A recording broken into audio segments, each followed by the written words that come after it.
There we go. Yeah. Okay. Hey guys, how's it going? My name is Arden. I think everything is online and it appears I just got my own YouTube notification about the stream. Great. So, how's it going? It has been too long since we've talked, but my name is Arden and welcome to Comic Island, and I'm here to talk about so many things. I gotta find my list actually. It was here like 2 seconds ago. Yeah, that's okay. I'm actually going to use the better list I made for the stream. Copy that. Put this somewhere so I have a little reference.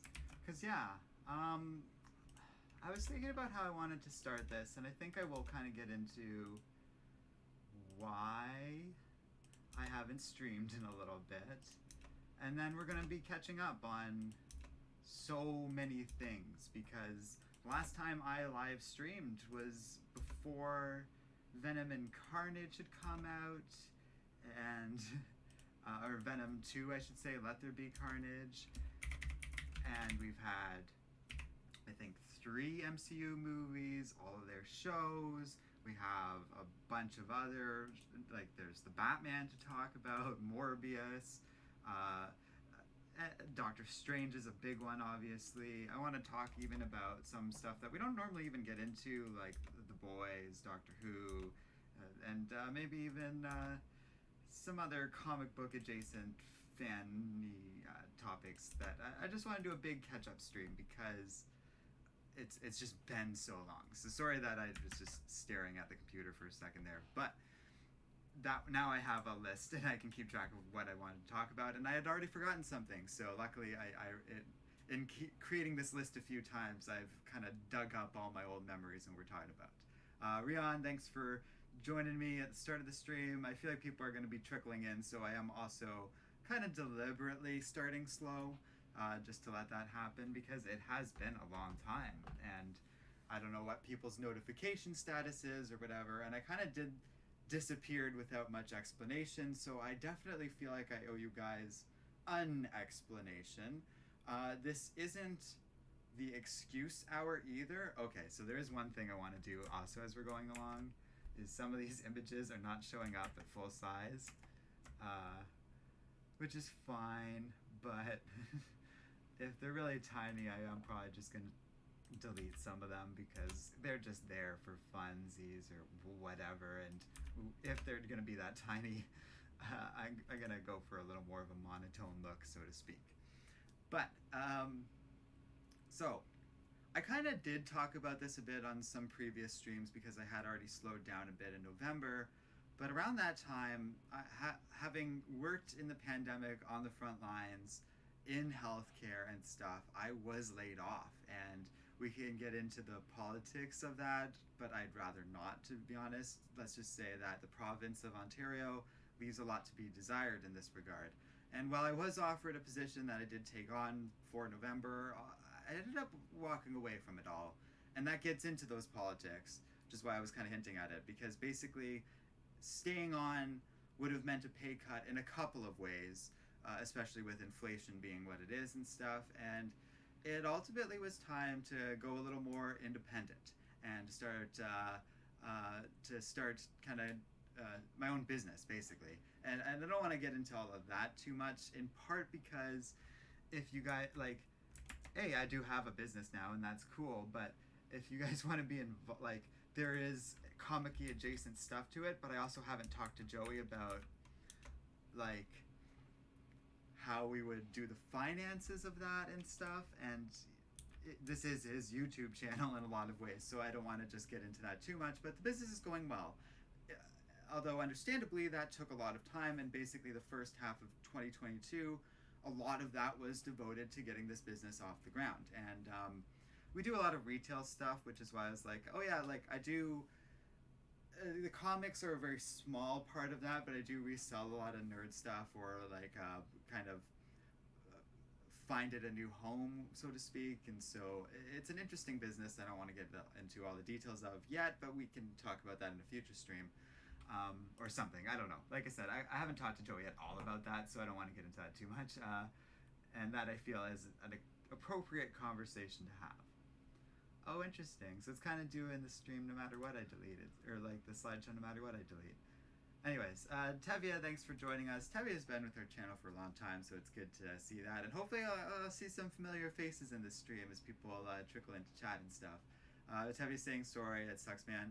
And that definitely, like, I kind of was at the time like, oh, well, I definitely was getting over that, that whole job already a little bit, and it wasn't, it was traumatizing me. Like, I don't even necessarily feel that way. It's something my partner has said a few times now, that it clearly was affecting me psychologically. And I definitely agree with that second statement a lot more than the first. But it, it wasn't a good situation. It was time to move on. And I'm in a much better situation now because of it, but it did involve putting a lot of time in. And while the YouTube channel didn't completely die off during that time, we did trickle down to about like an average of one video a month, as opposed to the like 10 or so I was doing before that.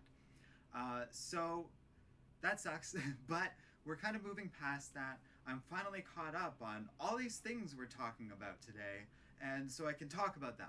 And that was part of why, while I was still able to make scripted content, I really didn't feel good about live streaming, because it was going to become a repeated questions of like, and I was going to get spoilers, and I didn't get a lot of spoilers for the stuff we're talking about, even though it took me months to watch some of these things.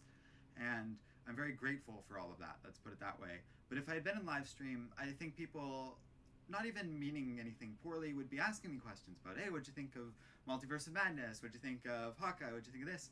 And I hadn't seen a lot of those. So I wouldn't have an opinion for one thing, and it would become a bit annoying in terms of streaming that. And I didn't want to necessarily distort my experience too much, as I finally did catch up. And in the last month especially, we really have kind of gotten closer.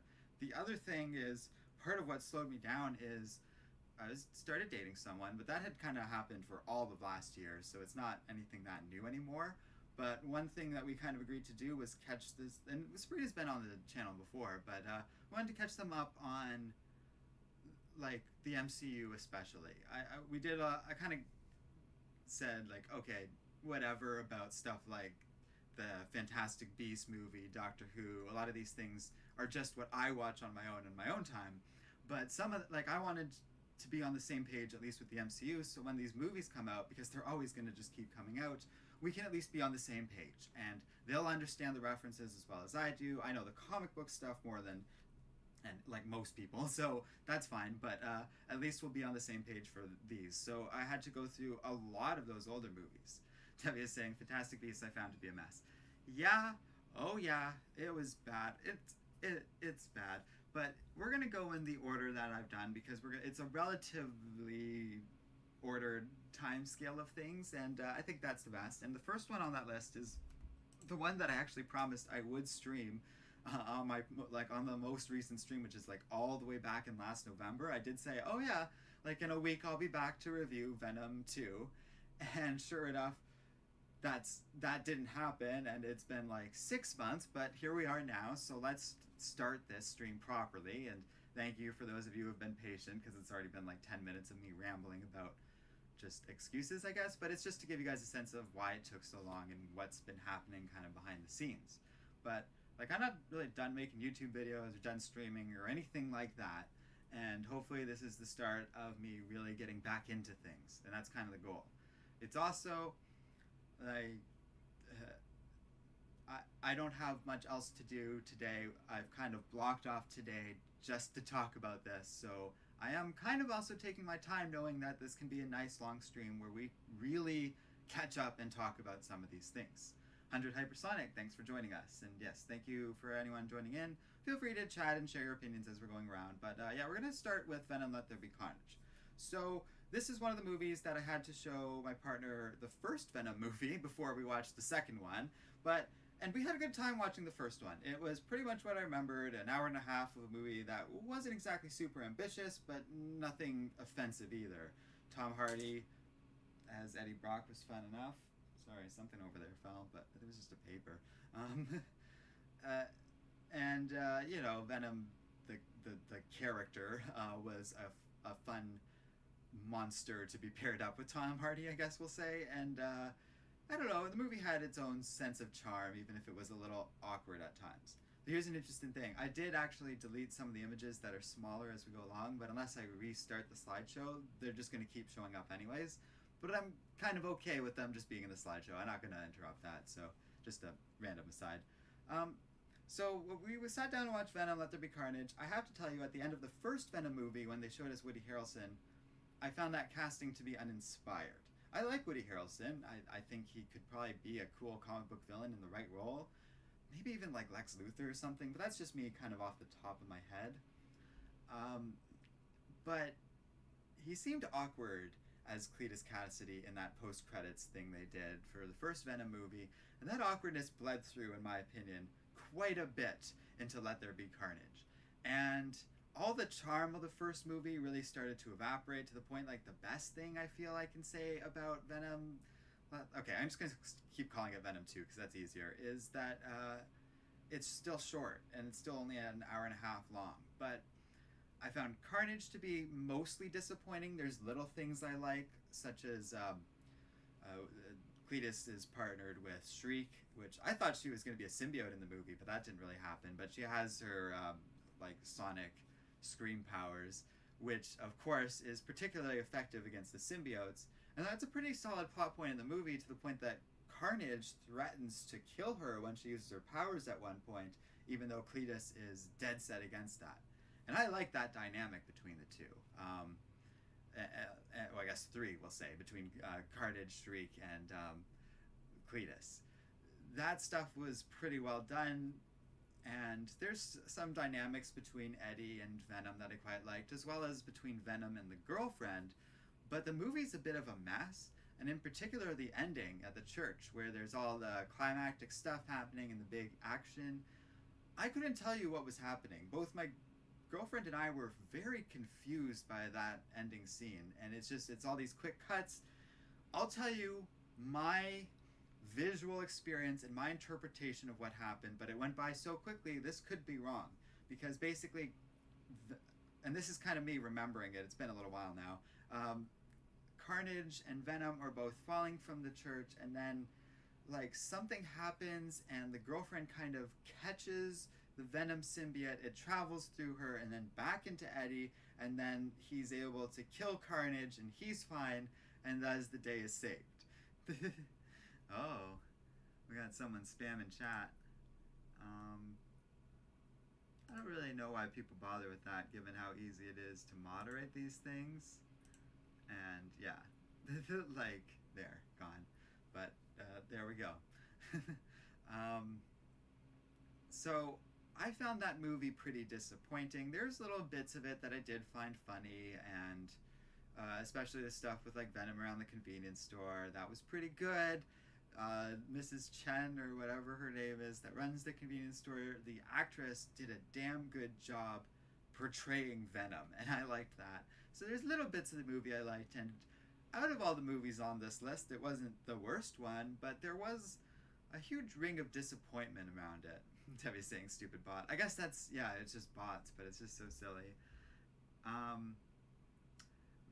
Archie was saying, hey, how's it going? What's your thoughts on the Umbrella Academy Season 3? That is on my list, but we are going to go in order, and that one I'm going to tell you is going to be near the end of the stream, just because I'm going to try and keep a certain flow to everything, just so my brain will stay on straight and I can kind of remember everything. This is going to help me kind of remember all the movies and stuff. But also, you know, a lot of these have been talked to death, so if people don't have a lot to say on them or whatever, then by all means, we'll just blow right past them. Speaking of ones I don't have a lot to say on, there's also the Peacemaker show, that was part of the HBO Max stuff. This is a little bit different in that, yeah, I don't have a lot to say on it, but it's not necessarily a negative thing. I liked James Gunn's The Suicide Squad movie, and I do feel that Peacemaker is pretty much a solid follow-up on that. But it wasn't like, I don't know. The Suicide Squad movie had me pretty excited and left me feeling energetic and like, wow, DC really put together a solid movie. The Peacemaker one was fun and made me laugh, and there's a lot of stuff I liked. The theme song and the opening like credits with everyone dancing really works for me. And there's a ton of humor in it that just works really strong. But you know, we have stuff like The Boys flashing by, and it just it wasn't my favorite show in the world either. It was entertaining. I liked the ending where the Justice League shows up, and it's just shows how audacious Tim Gunn can be, and how fun the DC universe can be, and shows like this like really have a lot of potential. Tevye Smoke is saying Peacemaker I found to be fun, and I think that's a good description. It was fun. It wasn't exceptional, but I had a good time watching it, and would certainly recommend it, especially if you liked the Suicide Squad. Now, not everyone does, and I think that's interesting. There are people out there who even go so far as to really like the first Suicide Squad movie and not really like James Gunn's version. Which I like. If you like the first one, I can definitely see why you wouldn't like James Gunn's take. But I really enjoyed it, and so Peacemaker felt like, oddly enough, a really natural follow-up, even though the character kind of died in the Suicide Squad movie. I feel like they did set up the show in the Suicide Squad, though, so I guess it works. But I'm not even saying that's a problem. I just think it's kind of funny that it's like, yeah, that character didn't really make it to the end of the movie. He outside of the post-credits scene, and it's funny that he's the one that ultimately got his own show. But it also works, and John Cena is really charming in that role in his own weird way, and James Gunn's own brand of weird is heavily like influenced in the show, and that is what sells it, and it does work. But that gets into what I was saying when I started this review of like, I just don't have a lot to say beyond that, because it's just like, oh yeah, I had a fun time with it. It's funny. It was a good take. I will say, I don't think we're going to review any of the other ones. I don't believe they're on my list, and I can't really think of them being super comic book adjacent, but HBO Max, well, HBO shows are always pretty good and stuff, but they seem to have a pretty consistent record outside of a few duds here and there. The name is Yash, is joining us, so thanks for coming in to chat. And yeah, I think we'll move on to the next one, because there's bigger and more exciting things to talk about. But less so this one, and I actually forgot about it almost right up until the end, which really gets into the dynamics of this major MCU motion picture. But it's so forgettable that and I even checked with my partner and showed them this list and was like, hey, did we miss anything? Like, you watched all these movies with me and all these shows and stuff. Is there, and I know it's easy to forget when there's so many, but is there anything we missed? And they couldn't think of it either, but it's the Eternals. the most, like, oh my god. Tevye is saying, speaking of which, I'm wondering what is your opinion on Young Justice Phantoms, because for me, I love that show. It was really awesome and tons of fun. Now, I've seen earlier Young Justice stuff, but I haven't seen that. That is kind of where, like, there's a long list of stuff that I did catch up on and did watch, and I'm sure that it won't match, like, your list, Tevye, and stuff. Unfortunately, I haven't seen that, but I will check it out, because I did do that Young Justice video back in the day and stuff, and it does feel relevant. I will say, just as a random aside, Young Justice, I'm not counting for Teen Titans. I'm sure people are grading the Teen Titans thing I'm doing. I'm sure people will disagree with that, but I feel Young Justice is its own franchise that could have rounds like Phantoms and the original run of the show and the other revival and stuff, I believe. But that's kind of outside of the scope of Teen Titans, in my opinion. So we'll hear. I'm sure people will have their own opinion on that as we go forward. But yeah, that series is coming along in a fun way, and I'm looking forward to more of that coming up. Right. So, anyways, Eternals. Okay. So, having done grading the Avengers, it actually left me in a, we'll say, relatively excited mood for the Eternals. They, as characters, had a lot of potential. We had stuff like an awesome cast, including like Kumail Nanjiani, who's really awesome, and even actors who I'd never really been familiar with before. Like, Gemma Chan's a name that was familiar with me, but I did not know her from anything, and I thought she was great as Cersei. I liked Selma Hayek. She wasn't Icarus, but whoever played Icarus was great. That was freaking Madsen from Game of Thrones, and I don't know who played like the little speedster, but I liked her. And the whole cast was just kind of on point in my opinion. Kit Harington as Black Knight wasn't in the movie much, and I thought he was going to be a way bigger role, but it's like, okay, I can see the potential there. He seems, it's Kit Harington, and Game of Thrones was fun at one point, so that seemed pretty cool to me. But I found the Eternals very disappointing, and for Disney to be fronting it as like an Oscar darling was baffling, because the movie was as bog standard as these kind of superhero team movies can get. I was so shocked, and I think it's Chloe Zhao was the director. I don't know her work from other stuff, but from what I understand, she had pretty strong creative control, and we were going to get into stuff like the Celestials, which is cool and very potentially interesting when it comes to the larger MCU narrative. And it all felt like it was a big nothing burger. The whole point of the story felt really pointless, and the thing around the deviants really just kind of didn't go anywhere. The twist was decent, with like Icarus kind of turning out to be a real problem, and there was some potentially devastating moments in the story, but it kind of felt pretty consistently flat to me. Angelina Jolie's in this movie, and she kind of felt pretty flat. Everyone felt flat. It almost reminds me, because we keep having these Star Wars images go by, of the friggin' Clone Wars movies, like the prequel movies, where like it's in the direction. These actors are all really strong actors who can do things, and it's like, yeah, Kumail's character wasn't really that funny. It kind of does the MCU thing of everyone being quippy, but not so much, and it just felt like a really dry and boring movie. I remember watching that movie. Yeah, Tevi's saying all that potential wasted. Wasted potential is a good way of saying it. That's right on this couch over there, watching this with my partner, and we both just couldn't maintain interest in the movie. We're cooking dinner, we're going around cleaning. Oh, interesting. Well, that's on YouTube at a certain point. But, yeah, it's wild to me that so much potential, all this great cast, even stuff like, I thought the costumes were pretty good. They have that weird, I don't know how they do it, like with the, like, they're almost like this printed leather painted look to it that makes the MCU costumes all very colorful and kind of feeling very comic accurate. But they are a little unrealistic. I don't know how to describe it, because like usually they're real clothing outside of stuff like the Endgame movies where they were CGI, which was weird.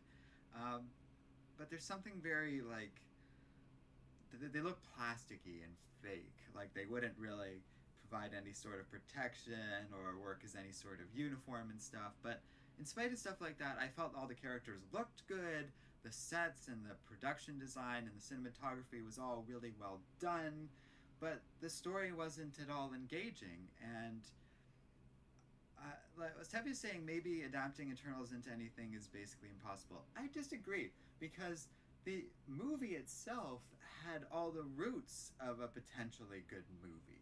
If they were just a little more creative with the story, if the dynamics around it were a little different, I thought they did a good job at introducing the Eternals and making them like characters you can sink your teeth into, and a random, like, my partner had never heard of Cersei or Icarus or any of these other characters, but you kind of explain them and Gilgamesh and stuff like that, and these are all Avengers.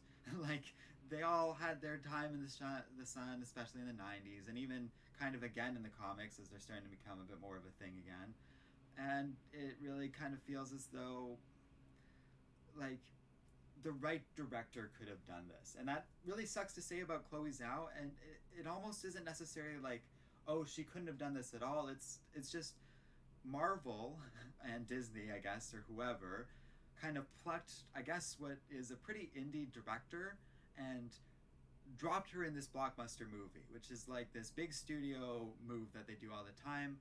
And while it does seem like they gave her creative control, I would argue maybe she just wasn't experienced enough to do something like that. it would be hard for someone really experienced like James Gunn or like, we'll say it, like even Zack Snyder to do the Eternals. They aren't an easy topic, but I disagree with them being impossible. But the right director could have done it. Someone like James Gunn, I don't think would be right for the role. Neither like Taika Waititi, but maybe like Kenneth Branagh, who did the first two Thor movies. I know people don't love those Thor movies, but maybe pair him with the right screenwriters, and you could really have something there because he does know how to put together a production and to make it digestible for a general audience and stuff. And I really think a more deft hand could have done that. Another example of this being done right is you have someone like Kate Herron who did the Loki show, and you look at her background. I forget it now, but I'm going to look it up because it's worth kind of getting into this for a second. It's really important for understanding, I think, why the what's it called didn't work, why Eternals didn't work. But am I thinking of someone else? Oh no, before Loki, she worked on Daybreak, and like Sex Education's a little bit different, and other stuff. And I was looking up some of the short films she worked on, and she did stuff like weird, like Daybreak's a zombie thing, and she did other like weird horror and like sci-fi almost adjacent stuff. Like she did genre fiction already. And even though she didn't have a big production before, it felt like Loki, which is just a television show, was the next natural step. And now if Kate Herron were to direct a big blockbuster movie, well, she has Loki under her belt. And I would be so excited for her to do anything like that. I don't know what she's going to do next, but she's got a future in film production. Whether it's with Marvel or not is another matter. But like that's someone who could have done the Eternals, and I think handled it well. But I don't know Chloe Zhao, and then they have someone I forget, like Ava DuVernay did the oh man, this bot is just plaguing us. I'm gonna try and report it for like spam or something and see if that helps. And then I guess we just hide them. So weird. So Eternals was really disappointing, and that's going to be the theme for at least some of these productions as we start going forward, like through this list. But I will say, like, it does kind of have a happy ending, and it's not like it's going to just keep going in this direction forever. And speaking of which, the next one on my list is Spider-Man No Way Home, which is going to have a very different tone from the previous one. Now, I did talk about this movie back when all we knew about it was that it was just a little reel and trailer, but come on, open OBS. Oh, great, we can restart that then. Anyways, okay. YouTube's being a little weird, and I might be lagging out for a second there, but that doesn't appear to be on my end. So, anyways, I really liked the No Way Home trailer, and I made a little stream about that and some of the predictions I was going to make about it. Those predictions seem pretty on point. I don't really remember everything I said back then, but from what I've heard of comments and stuff, I kind of got it about right. But what I definitely didn't get about right was the ambition of the story and how clean it all was. That movie could have gotten really chaotic fast. We had, and I thought this part was weird, 5 villains from across Spider-Man past, not 6, which was so weird to me because obviously I kept expecting, the Sinister Six, but I guess they're saving that for a future movie, and Sony probably threw a fit over doing that. Tevia was saying, I love No Way Home, such an amazing Spider-Man movie, and then Rian said, my bad, Arden, which I'm not sure what that's in reference to, but whatever. You have nothing to apologize for unless you just mean that you missed the beginning of the stream, but that's all good. We got a ton of stuff to talk about still. So anyways, I don't need to recap Spider-Man, I don't think. It's been out long enough. Oh, and also, we've talked about stuff that's pretty old, but it is worth saying this is a spoiler-heavy review and video. And as we get into more current stuff, I'm going to try and dance around more and more spoilers, but yeah, just be warned about that. And I will try and put something in the description after we're done the stream just to maybe do... I guess it's kind of intuitive, though. Like, obviously I'm going to be talking about spoilers, especially for stuff that's been out for months now, and Spider-Man being one of them. But, okay, so... Yeah, taking aside that we only had 5 villains and stuff, which was a little odd to me, it was a very entertaining movie. We got Doctor Strange, who didn't dominate the movie, which is a concern, but did have a really fun role to play, and as it turns out, nicely set up his own movie. We had some brilliant stuff with all of these returning villains. I loved Norman Osborn back. I had no idea he was going to be so much of the story. We got, of course, Tobey Maguire and Andrew Garfield. That little bit was spoiled for me, but you know, it was still fun, and I enjoyed their role in the movie. I like how much they kind of followed up on some stuff from their movies, and sort of created this through line of a narrative, and it felt great to have Tobey Maguire as sort of the wisest of the three, Andrew Garfield as kind of the tragic one, but also the, like, sort of the comedic one out of the three, and like the whole like, wait, I'm not Peter one bit that they did during the climax. It was great. And you know, I was talking about how both my partner and I were completely unengaged by the Eternals, and were basically like just doing chores around the house. We were so bored.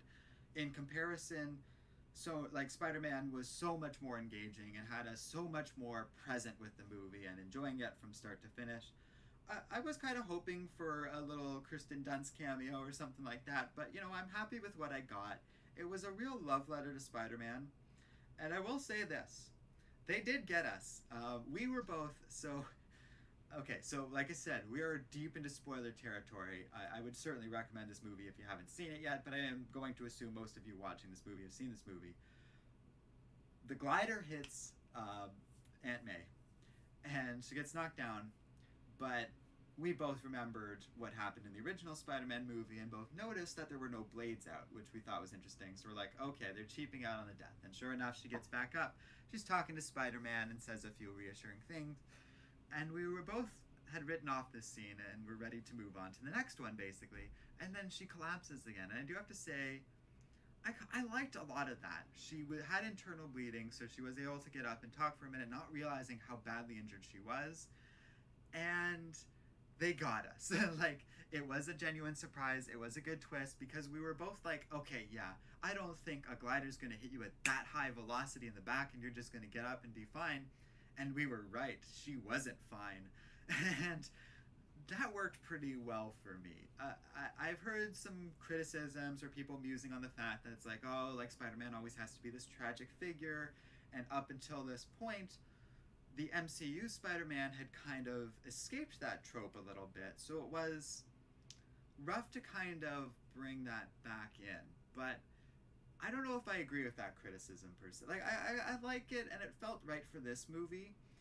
It felt like at a certain point, this movie, like, Spider-Man needs to have consequences, you know? Like, there needs to be, like, he did this reckless spell thing, and yeah, there should be consequences for that. Like, the whole world almost got destroyed. So, yeah, the fact that he lost his aunt, well, sucks to be you, Peter. Like, I don't mean to be dismissive of that. It's like, no, you have to suffer with that guilt. You have to live with that now. And he has to pay further consequences with everyone forgetting who he is at the end. But I really feel as though, like, it works from an artistic perspective, in my opinion. I think there's a lot of strength to what we're going for here. Because what it reminds me of is it's like the 616 comic version of Peter, or like the Andrew Garfield version of Peter, where they have to deal with an extra level of tragedy beyond just Aunt Ben. And in the case of those versions, it's Gwen Stacy, but in the case of this one, it's also losing Aunt May. And that also happened in the comics and then unhappened. But to me, like, it worked. I felt as though it worked more than it didn't. You could argue, and I didn't necessarily hear this, is that like Mary Jane's almost being used as a prop for tragedy in that regard, but she really did have 3 whole movies of character development, which kind of just added to that tragedy. Tevye saying the death of Aunt May was really sad and depressing. Personally, I think Spider-Man No Way Home did the death of Aunt May better, and plus did the right thing to do than the comics ever did.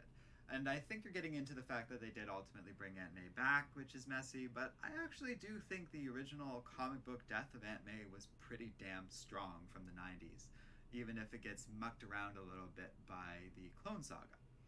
Tevye then says, because it feels like the comics didn't have the balls, and then he does a football emoji, which I don't know why it makes me laugh, to do the right thing and let Peter move forward. I'm digesting what you're saying for a second, and I don't know why it's taking me so long to process it. Yeah, you're right. Originally, Aunt May was supposed to die, and I guess that's why I'm hesitating, but they did bring her back and regressed him, and that feels like an ongoing issue with Spider-Man in the comics. Although, that being said, I'm way behind in the comics in general, and that is part of the catch-up I'll have to be doing long-term, but, this is a mostly media and adaptations kind of review. Tevye also said something that got muted here, but I don't see why. I still don't see why. So he says, and the story sort of did one more day, but did it better and had actual consequences and worked, unlike Marvel's editorial, who are complete idiots. I guess idiots is what YouTube censored in its chat, which is alarming for its own reasons, but I digress. Okay, yeah, that's interesting. I guess it has a lot of flavors of One More Day, but the absence of Mephisto, and I thought Mephisto might turn up in One More no, sorry, I'm saying No Way Home, not One More Day. But he didn't, and that's fine. But that Satan's gonna show up somewhere in the MCU at some point, and it's fine that it wasn't here. But yeah, Tevye is saying that he does agree. Amazing Spider-Man number 400, which has the death of Aunt May, was good. It's more of bringing her back that he must be talking about. Tevye is saying, you can also skip Spider-Man Beyond story arc because, frankly, it wasn't good and was just a waste of time. It sure sounds like a waste of time. I haven't read it myself, but from what I've read and heard, like people talking about on Twitter or in articles and stuff, all I can say is Ben Reilly fans just can't catch a break. And that's kind of true of No Way Home, which had the opportunity to introduce something like that. But I like how this movie, in spite of having 3 Spider-Men in it and 5 villains, felt very focused and in some ways small. Like, it didn't try and do too much. It felt like it was so cool having Dr. Octopus be such a big part of the movie too, on top of Green Goblin also being a big part of it. And Jamie Foxx kind of getting his character to be reworked in a way that felt like it was good to have him back, which is such a weird thing to say about a villain who so fundamentally did not work. So yeah, lots of love for No Way Home. I'm really not saying anything new there. I've heard it often described as a love letter to Spider-Man fans, and I agree. That's exactly what it is from start to finish. And it's great. It's a good, enjoyable experience. I really don't have anything negative to say or add to it. One thing that was interesting, and I kind of saw coming, I don't know if I ever said that on stream or anything. I think I did in my, No Way Home trailer stream, but then I wasn't convinced, and going into it, I was pretty certain that the movie wasn't going to get too big in terms of MCU world building, because yeah, it's no, that's their style though. They like to do little cookie crumbs of stuff going forward, but they don't, at least anymore, do a full trailer for the next movie or have all these big things where it's oh, here's the multiverse and here's what we're going to be doing for the next 10 years.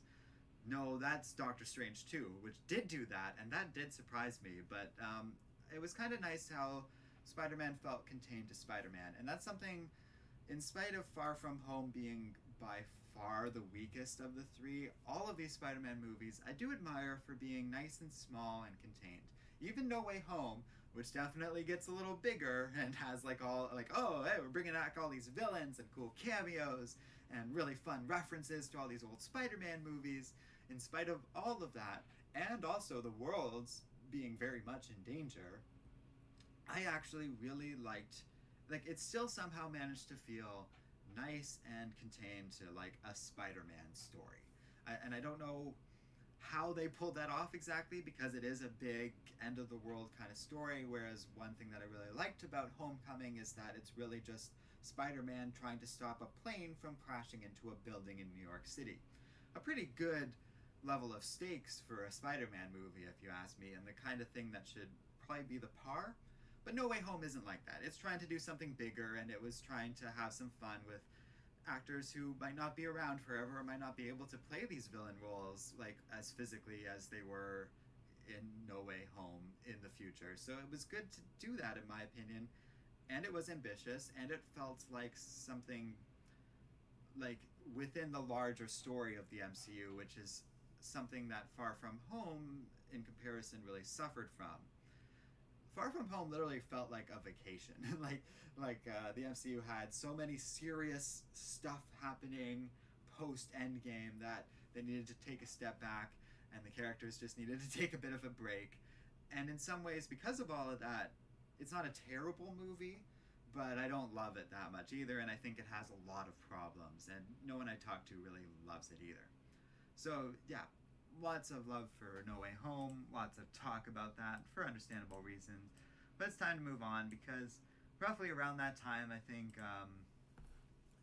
Discovery wrapped, Picard came out, and even though I don't think we've talked about it on the channel too much, I do want to talk about some of these new Star Trek shows that are now part of, I guess, Paramount Plus, or maybe the CW thing, or what, CBS All Access is still a thing. I don't know. I'm in Canada. All these things are posted to this site called Crave. But regardless, I've watched all these shows because I'm a pretty big Star Trek fan, and I do have some thoughts on them. Because we haven't really cultivated much of an audience in Star Trek, I don't know how much interest there is, so I'll just kind of really quick go into that. Discovery thus far has been this enormous waste of time, and I kind of will sign off on a lot of the criticisms that Red Letter Media and other similar critics have levied towards Alex Kurtzman and these shows. But Picard Season 2 is even worse. Like, Discovery is this boring mess, and going into the future has not helped that show become any more interesting. It's always just this dragged out storyline told over an entire season. And Picard, in comparison, Season 1 was bad and basically ripped off Mass Effect. Season 2 basically ripped off, I guess, The Voyage Home, like the fourth Star Trek movie, but just worse. And it kind of has this grimdark element to it, but also like this lofty and pointless writing where it's just like, oh, like you gotta dream bigger and believe in yourself, and faith is the most important thing, which is so antithetical to Star Trek. But part of why I wanted to bring this up is if you've seen some of these shows and hated them, perhaps rightfully so, yeah, Tevye is correcting himself, but is agreeing with me on Picard. But if you've watched these shows and have kind of given up on Star Trek, and perhaps rightfully so, I will say, like, Lower Decks Season 2 has come out, and so has Strange New Worlds. Is that what it's called? Yes. With Captain Pike, and I really like those shows. Lower Decks, I think, really captures the spirit of like the 90s TNG era Star Trek, while also just being funny and enjoyable. I love its voice cast, and its animation's very Rick and Morty style, and kind of just cribbing that sort of sense of humor almost, but it's really found its own voice as like just sort of a funny Star Trek, and I really like it. I have not seen an episode of Lower Decks I did not enjoy.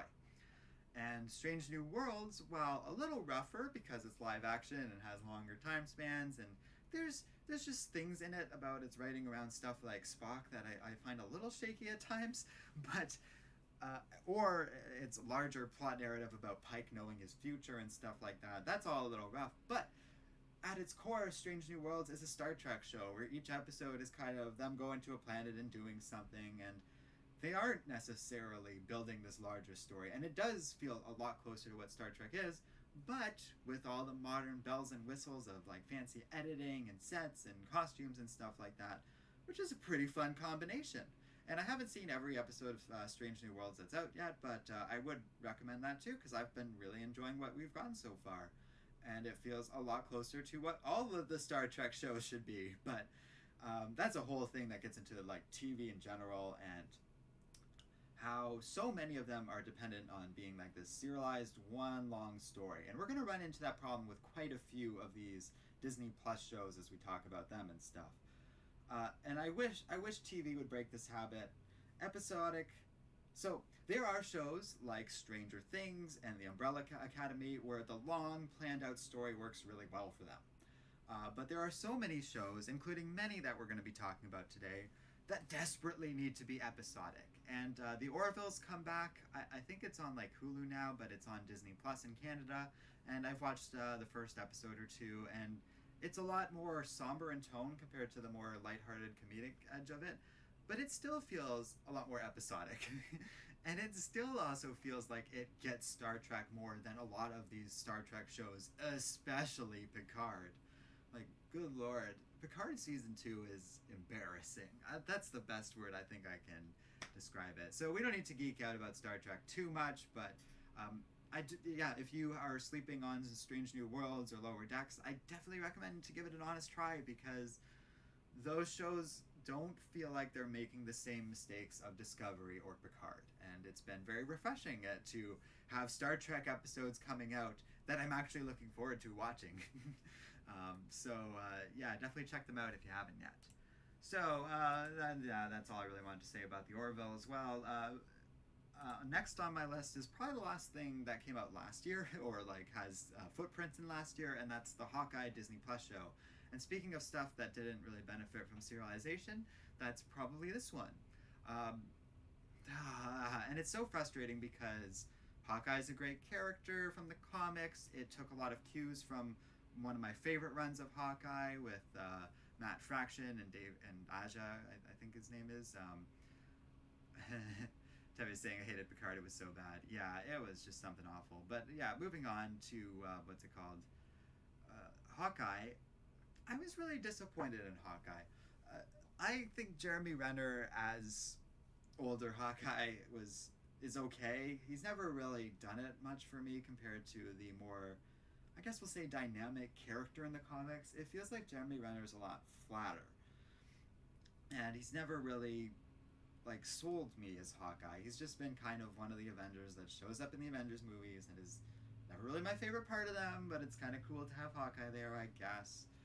His stuff with Black Widow in Infinity War and Endgame is definitely his character at his best, and Hawkeye is kind of the softer fallout of that. I do like how it is a relatively lower scale movie. Feels very appropriate, or not movie, like TV show. Feels very appropriate for Hawkeye not to be saving the world, but to mostly be just kind of dealing with Ronin nonsense. And it also feels appropriate given the insane choice to make him serial killer in Endgame, to follow up on that stuff a little bit. I also really like what's-her-face as the other Hawkeye, Haley Steinfeld. She was really good. Vera Farmiga as her mother's really good. The whole cast is great. Florence Pugh, I've never been a fan of her as Black Widow. Well, never. She's been in 2 things now, but I didn't like her much in the Black Widow movie and didn't like her much here. She doesn't have a great Russian accent, I don't think. According to my partner, who has a better ear for that sort of thing, but I can kind of hear it too. And she's just so rough. But yeah, Haley Steinfeld as Kate Bishop had charm and that charisma. Tevi's saying Echo was meh. I agree.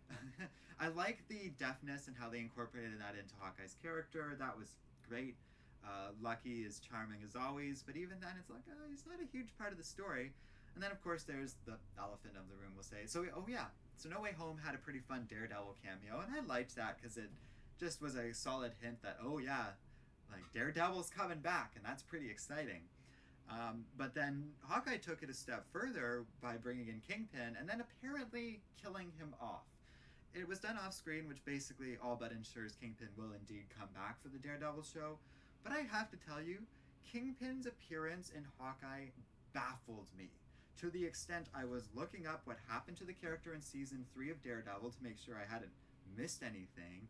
I was looking up to see if something happened across the Hawkeye show or in some other corner of the MCU that, again, I was missing, because I did not understand how Kingpin can be hit by a car and all these other things and still somehow survive. He doesn't have any superpowers, and he's not gigantic like he is in the comics, so it made no sense to me. And his whole appearance in the Hawkeye show was baffling. His character didn't quite feel as on point as it did in the Daredevil show, and he felt stupid. He felt kind of pathetic because of how things went down with the Echo business. Tevi is saying technically the Netflix shows aren't canon. I hope that's not true, but I guess if that's the case, then Kingpin can be more superpowered. But if so, the MCU take on Kingpin is terrible compared to the Netflix version, and they're gonna have to work on that if they want to bring this character back properly. So yeah, and like the bros, that bro gang, I don't even know what they're called, but like the moving company, we'll say, that is just Kingpin's underlings. They were great, and it was cool that they were working for Kingpin all along and stuff, but broadly speaking, I was surprised with how much I found Hawkeye to be disappointing. And a huge part of that, I definitely think, is that a lot of the charm of the Matt Fraction comics, which they were taking plot points and ideas from, was absent from the show. So even though they kind of borrowed some of the ideas, like the enemies being that gang, and like the apartment building does kind of briefly appear, and then they brought in Lucky and made Kate Bishop a huge part of that story. What doing all of those things worked for Matt Fraction and Aja because they had charm, charisma, color, style, and substance to their story. And Hawkeye felt like they sucked out all of that. And it feels like really harsh to say, but you go back and look at those comics and they're all like, they got a real sense of style. So there's purple everywhere. There's a comic that's told entirely from the perspective of Lucky. There's a comic that doesn't really have any words in it because Hawkeye suffers even more hearing damage and stuff. So they kind of, they go out of their way to make the story entertaining, special, and charming, and they really didn't in the Hawkeye show, and I found that so disappointing because really Hawkeye the show was just a average kind of bog standard MCU entry, and we got our quips, we got a little bit of action, we got some villains to face, and that's about it. And there wasn't a lot of substance. Now, I almost forgot, but I will give this show a lot of credit for doing one thing that I loved them for doing. But it got to be a point where Black Widow really just needed to sit down and have a conversation with Clint Barton about what happened to Natasha, and then they wouldn't need to fight at all. And that's exactly what happened. And I really like how, what's it called? Yelena listened to Clint, understood what he was saying, kind of came around to it, even though she was emotional about it at first. And ultimately, it didn't have to be a big fight. It didn't have to be a big death match or anything like that. And that felt quite strong to me. So, yeah, that stuff I liked, but broadly speaking, the show just didn't work. And then, there's a lot of stuff. It is a show where the whole is not the sum of its parts. A phrase I love using, but it's about Gestalt theory, and it really is it defines so much of the human experience because you have individual parts like Kate Bishop's parents. Kate Bishop's mom I really liked, and the story arc around her was really well done. And then her stepdad I really liked, and him being a red herring villain where he kind of comes across as potentially villainous, but also could just be a weird guy who's into swords. And then it turns out, yeah, he's just a weird guy who's into swords who genuinely wants to be a good stepdad to Kate. And that was so charming. And little stuff like that went a long way. But when you take the show as a whole, it felt like it didn't really come together. In part because you have stuff like Kingpin being able to get up from being hit by a car like it was nothing. Oh, is that who he was supposed to be? Tevia's saying that's Swordmaster. That went right over my head. I just enjoyed him as a character, which I think really speaks to the strength of the writing around, I think his name is Jack. But whatever it was, his whole fencing thing was pretty great. Oh, they do? I think they do drop that name at some point. And I just was, so bored by the show at large, I guess. But you have stuff like, Kingpin being able to survive a car crash. And weird little decisions like nothing happening for 20-minute spans beyond the characters just talking and moping or whatever. And it takes me right out of the show pretty consistently. And maybe that would be different if I was watching it week to week. We watch that show just kind of in one big binge.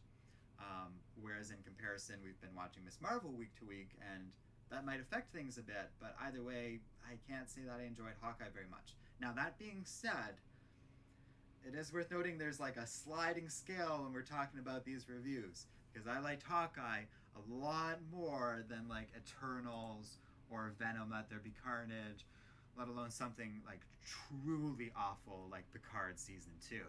So it's all relative, and Hawkeye was definitely a lot more entertaining than any of those things and stuff. But yeah, I was really disappointed in Hawkeye, and perhaps Hawkeye just stings a little bit more because like it really could have been like something special and fun, and it had a lot of great source material to work with, whereas like I had much lower expectations for something like Picard season 2.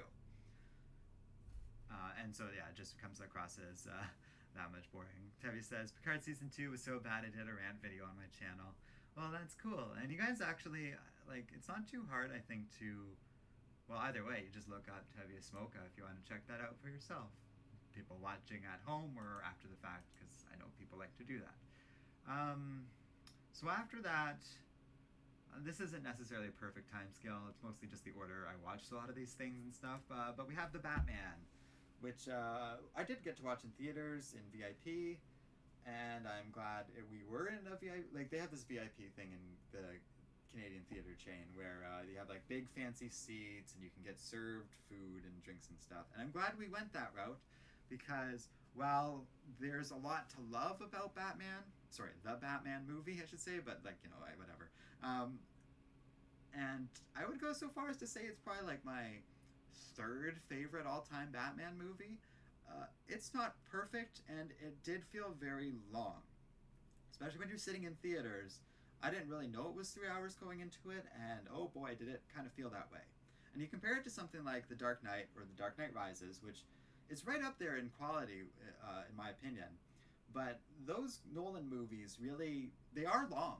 All three of them, begins The Dark Knight and The Dark Knight Rises, they're all pretty hefty runtimes, but they don't feel that way when you're watching it. They kind of move quickly, you're invested in the movie. I've seen The Dark Knight so many times, and it can make 2 hours or however long it is go by real quick, because I think it's like 2.5 hours long or something like that.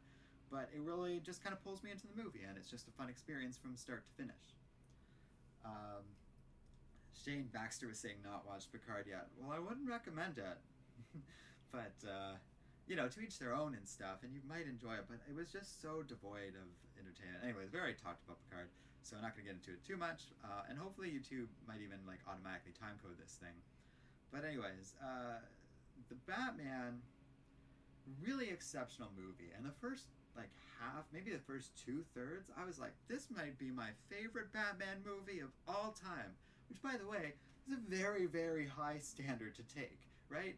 Like, some of my favorite Batman movies are really strong, and I think it still is The Dark Knight Rises, but it kind of is one that I kind of came around to over time, and even then, The Dark Knight's really strong. And I don't think the Batman's quite at that level, but in my opinion, it's like just a notch below it, because, oh man, there's so much to love about it.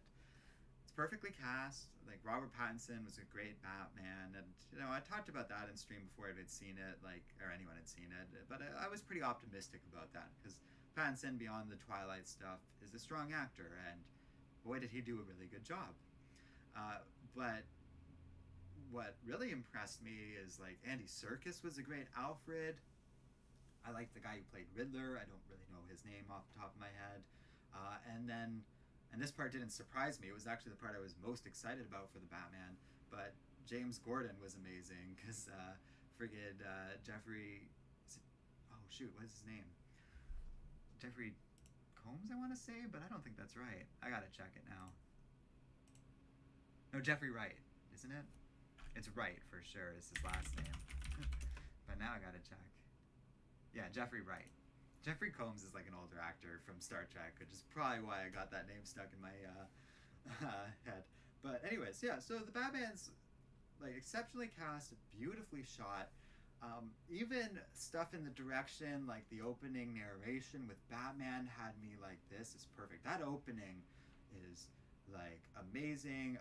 Michael Giaccone's music for this, really memorable. Reminds me of actually the Michael Keaton Batman kind of music, mixed with like a little bit of the newer Batman kind of stuff, and also the 90s Batman animated series, kind of all fused into its own memorable theme. And they used it a lot, that like recurring motif of like that Batman marching, like dun dun dun dun. That's used a lot in the movie, more than they would normally do for like a superhero's theme. But I get it, because it's so like it does such a good job at setting the mood every time it's used, and every time it's like very heavily associated with Batman kind of entering a scene and stuff like that, and it always makes it so powerful. It is a very good, excellent movie. My only complaint, and like it's a pretty big complaint, like you can tell I was kind of getting at it too, is that it really feels like it really feels it's 3 hours, and it really feels like the movie should have ended when they caught the Riddler at the cafeteria, because then we have all the stuff with the flood where it feels like they're jamming in Batman Zero Year in a way I really didn't think they would. And then they're throwing in like post-credit scenes and Batman riding off into the sunset, and at a certain point the movie feels like it ever so slightly overstays its welcome. I did like the little Arkham thing at the end, and that could have probably just been a nice post-credit scene, and if we ended it at the cafeteria, I probably would have gone so far as to call this my all-time favorite Batman movie. Because my only other problem with it is that it does a good job at setting up a more realistic, grounded Batman. He jumps off a building at one point and almost dies. And I find that so funny when you compare it to any other version of Batman we see, who can like swing through rooftops and stuff, but like, yeah, he jumps off the rooftop and his cape like barely manages to like get him onto the ground safely. He like falls poorly and has to get up and stuff. And I loved that. It really felt like a Batman who had a sense of danger around him and could get hurt and could like get taken out of commission for a huge chunk of the story or something like that, and it would be compelling. My issue with that, though, is this is at the same time, for some reason that I don't understand, the most bulletproof Batman I've ever seen. And I don't get it. Like, yes, Batman historically usually has pretty bullet-resistant armor, but he shouldn't be able to take a burst from an assault rifle the way he does in the movie. And it just, that took me right out of the movie, and it felt at odds with a more realistic, grounded Batman.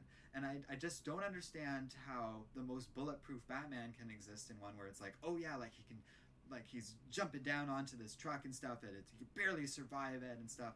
It's done well, and both of these elements can work for Batman, but together they don't make any sense to me.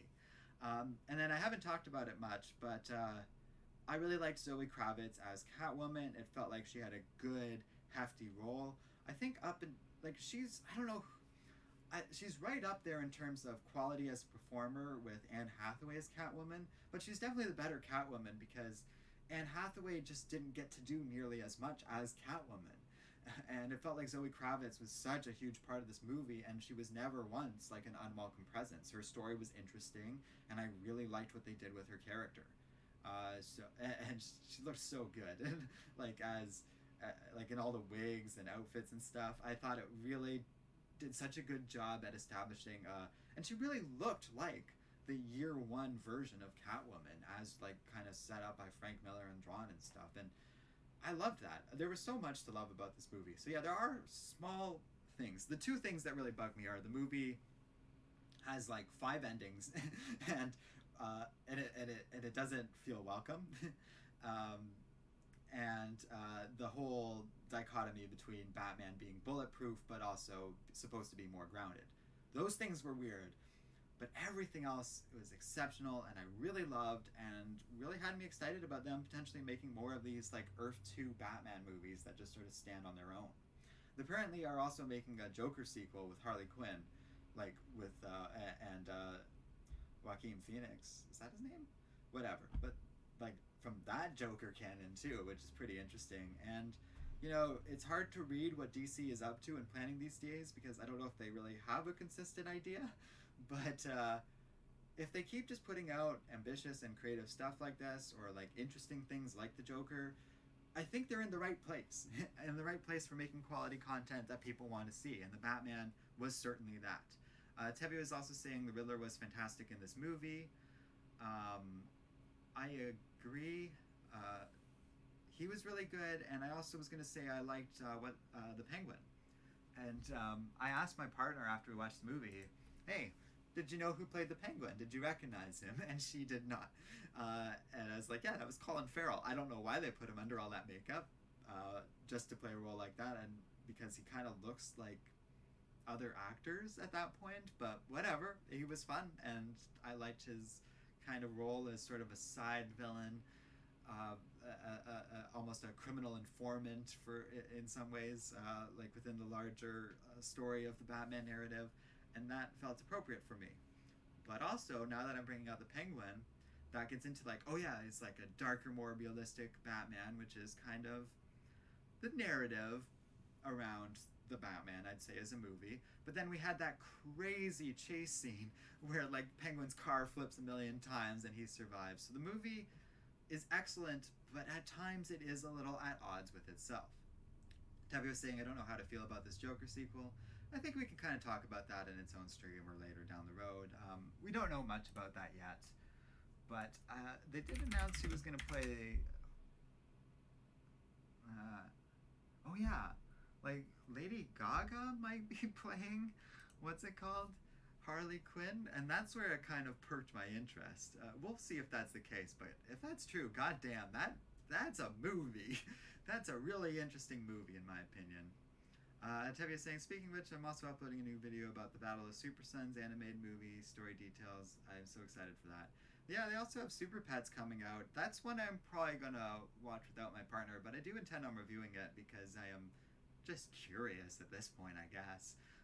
But it might be like I wait until that comes out on stream or whatever, because it also doesn't feel like a movie worth watching in theaters. Alright, so next on my list, even though it's... yeah, that works, is Moon Knight. Oh, Moon Knight. Now, I love Moon Knight. I've always kind of considered myself a fan of Moon Knight, not afraid to criticize the character when he deserves criticism, and some of his comics are just awful, but some are also exceptional. And when Moon Knight is done well, he can be a very fun character. The Moon Knight show does a lot right. It gets the, we'll say, wacky aspect of his dissociative identity disorder right. It gets the really wacky stuff with Khonshu right. And it does some fun with, like, the wife, or whatever her character's name is, and such.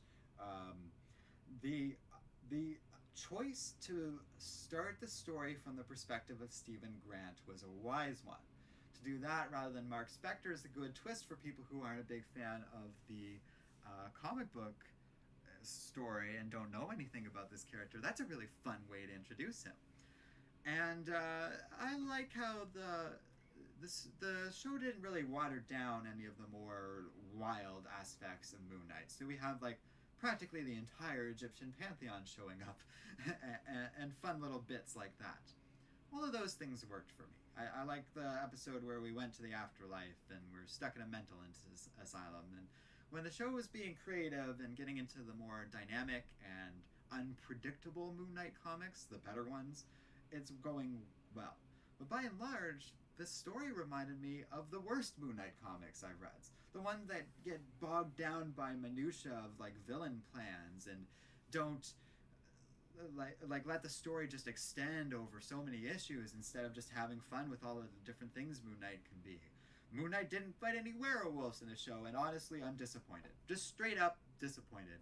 He kind of fought like an Egyptian jackal beast at one point, but no, Moon Knight's the kind of guy who fights werewolves and is so out of control sometimes that like he's a liability to the other superheroes, or is scaling through dreams, or having like brilliant fight scenes. Like I'm thinking of like the Warren Ellis comic. Warren Ellis is, you know, a problem in and of himself, but the like 6 issues he did of Moon Knight were so much better than anything I got out of the show. So there's a lot to I like. Oscar Isaacs, no complaints there, did a really good job as the performer. There's also a lot of potential in introducing and explaining to the world who Moon Knight is, because now he can show up in other movies, in future like seasons of the show, and all of these things can have Moon Knight fighting werewolves or Wendigos or whatever else Marvel decides to throw at him.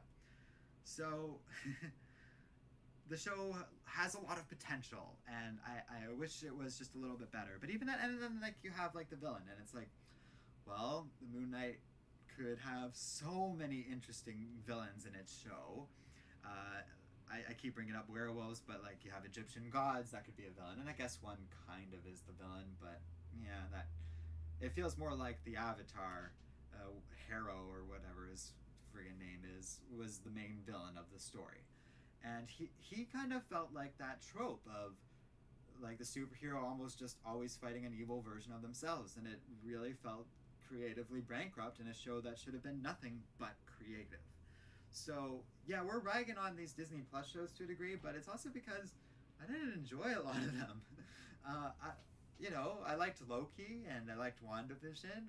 I've come around a lot more to Winter Soldier, Falcon Winter Soldier, after rewatching it with my partner. But neither of us liked Hawkeye or Moon Knight very much. And I was pretty consistently disappointed by it, to be honest. Its first episode is pretty good, but it kind of just lost me because it didn't go far enough.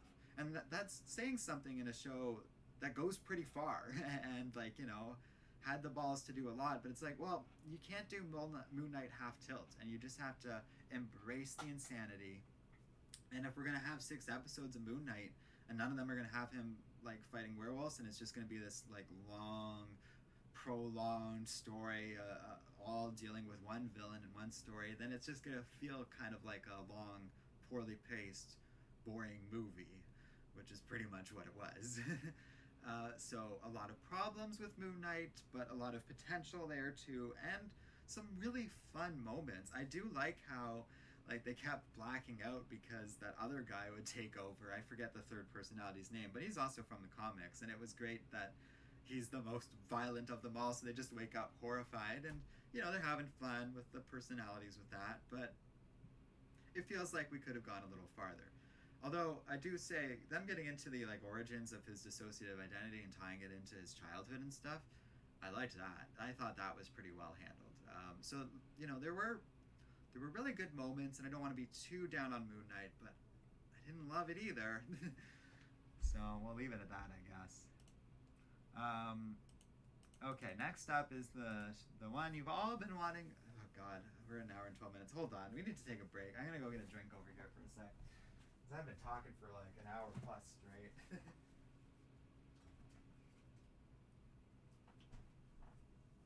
And I want to say we're coming along. And we are coming along. Where are we? We are, we're more than halfway there.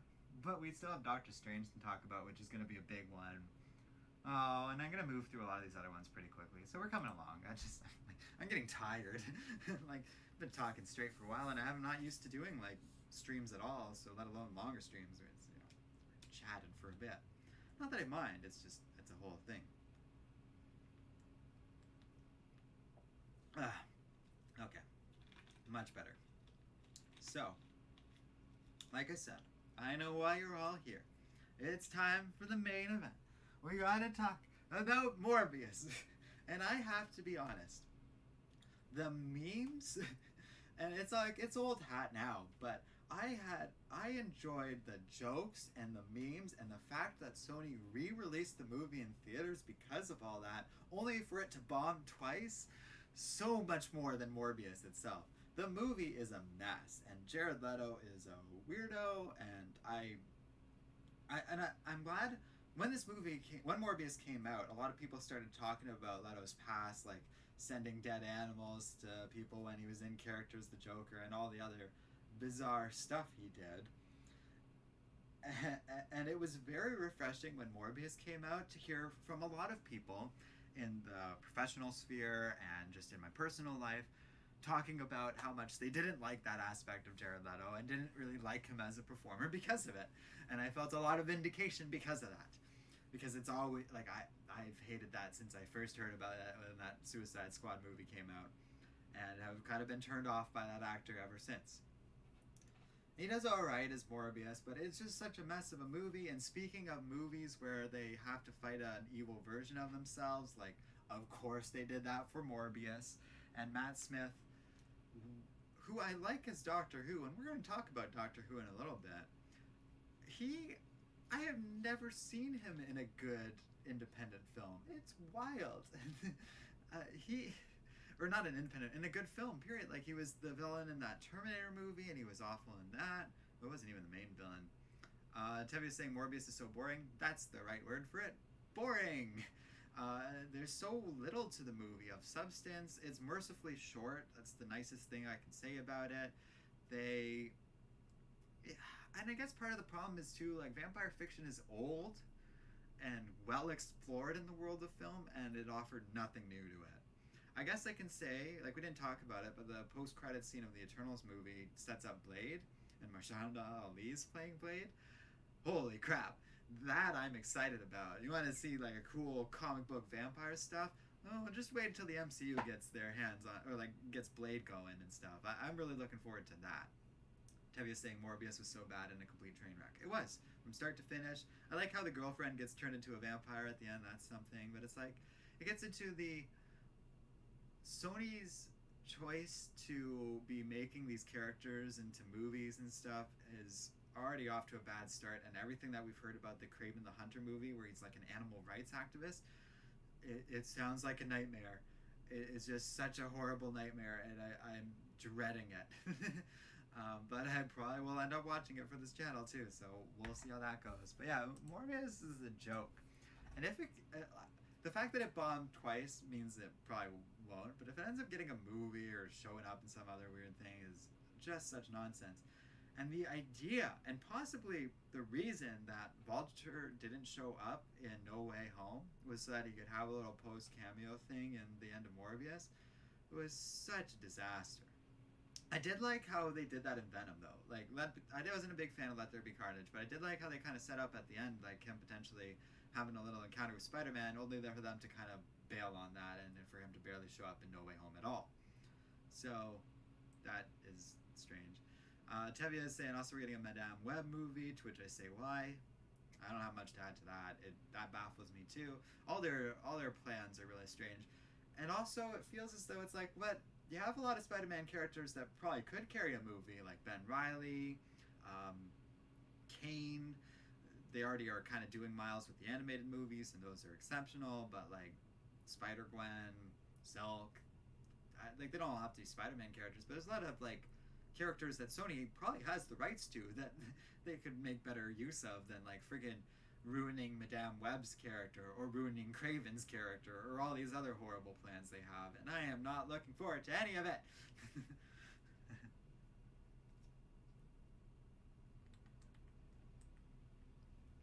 Have you seen an El Muerto movie? I haven't even heard of that. I think we're done talking about Morbius for now. And it's kind of good because next up on my list is a big one, and probably our last big one to talk about today. And oh man, this movie. So we're going to talk about Doctor Strange, the Multiverse of Madness. Okay. So I really was saying this is the movie where they're gonna break the dam, because not everyone would have seen Loki, and this is gonna be it. While No Way Home does sort of softly introduce the world to the multiverse, like this is us really exploring it, and we have different versions of Doctor Strange, Wanda, who turns out okay. So, and I will warn you guys before we get into this one, this is spoiler territory. And this is a much more recent movie, so some of you might not have seen it or whatever, but I'm going to go fully into it. And there were spoilers, and it took me a while to watch this movie, because I ended up watching it at home on Disney Plus instead of like in theaters and stuff, just because of the timing of everything. And it was kind of one of the last pieces to fall in place for this review. But in spite of it having been out for a while, and friends talking to me a bit about this movie, no one spoiled. They mentioned the Illuminati was in it, but no one told me who was on that team and who was going to show up. No one told me about like Cleo at the end, or like that Wanda was going to be the main villain, or any of the other cool little details. And I gotta tell you, I've heard little mild criticisms, people maybe didn't like Multiverse of Madness as much, or felt that because Sam Raimi was directing it, he could have taken it a little bit farther. But I freaking loved this movie.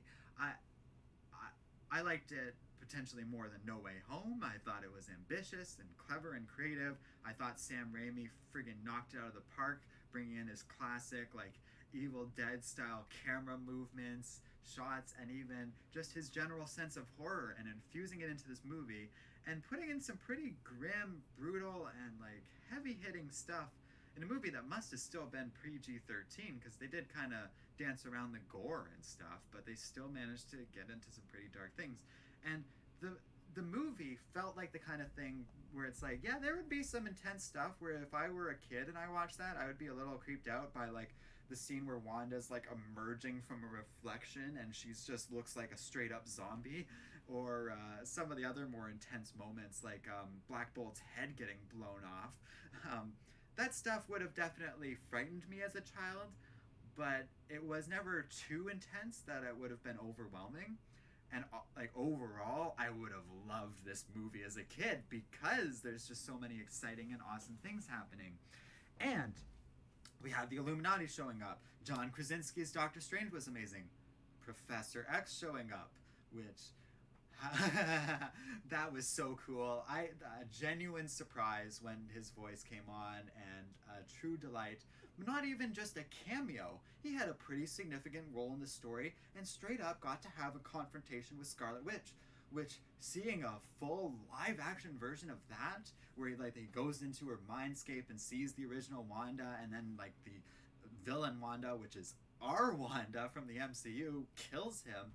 Like, holy crap, that movie did not pull any punches from start to finish, and I love it for it. I even love stuff like, I'm sure this movie pissed off all the wrong people, but in all the right ways, because it's like, yeah, America Chavez is part of the story, but she didn't feel at all out of place. She felt like so perfectly written to be like kind of the focus of Doctor Strange in terms of what he needs to protect, what is the like goal of the villain is to get this girl, and it all made sense to me, and it all felt very clean. Why? What? Tevye says, don't you mean John Krasinski is Fantastic Four? I don't know what I said. I meant to say John Krasinski. I must have said the wrong name. Did I say it like Jon Stewart or something? Anyways. Okay.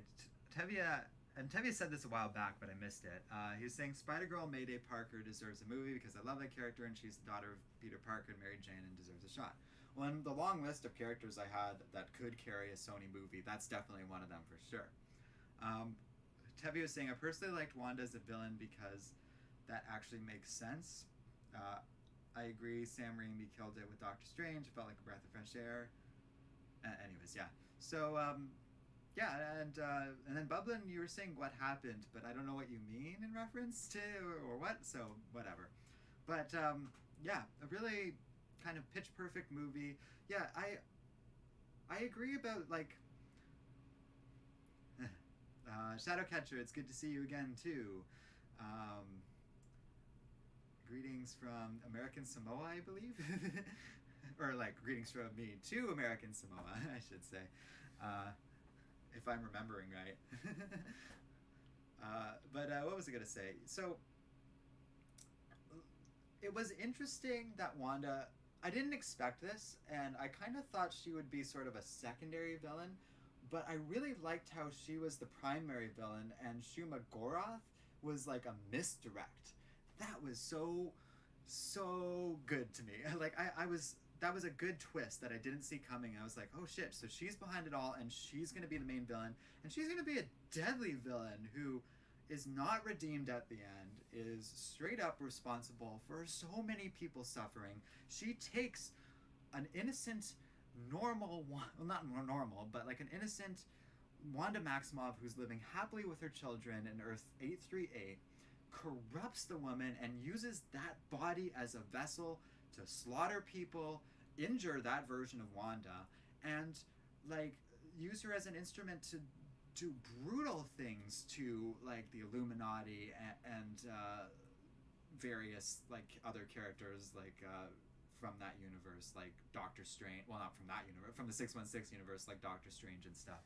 Like, vicious, vicious things to do. One of the most brutal comic book villains I think we've ever seen on film. But I feel like WandaVision does a good job at setting her up and basically signaling to us that was the direction of her character.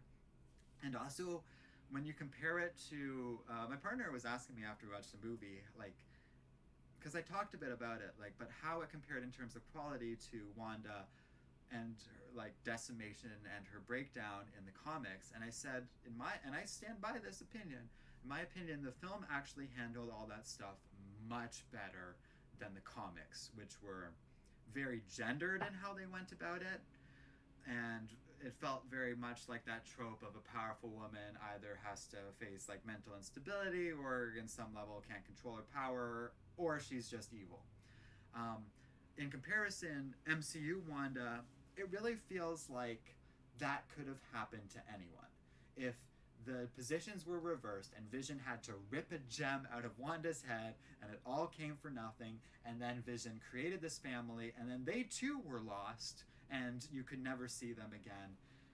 Maybe not Vision specifically, but you could see a man and a father going through the same thing and doing the same thing, and it would be very plausible. And I think that really shows the more nuanced take on this version of Wanda and this version of a villainous Scarlet Witch in a way that I think works. And works well, because goddamn is she a badass in this story. But like I said, a vicious badass, a villain, a real villain, and one that, if we're looking at other comic book stories and comparing it to the landscape in general, it's like, yeah, we've made villains too, like either nice or understanding or gentle. I think like it worked for Thanos, but too many other like franchises and stuff started to try and copy that or whatever. And it was great having a Scarlet Witch that, and she tried to, and she told Doctor Strange, I've been holding back. Like, this is me being merciful. Don't make me start crossing those lines. Because once she did, she became one hell of a villain. And yes, I'm talking about her more than Steven, like Doctor Strange's character. But it really feels like it was her movie, almost more so than Steven's. And I loved that. But, you know, Doctor Strange also had a good arc, and I really love the creative way he ultimately did defeat Doctor Strange by possessing his corpse from the beginning of the movie of like an alternate version of him. That is freaking brilliant. And the evil version of Doctor Strange that very much kind of was reminiscent of the one we saw in the What If series from the Disney Plus show, that was well done. Uh-oh, we got someone spamming chat again.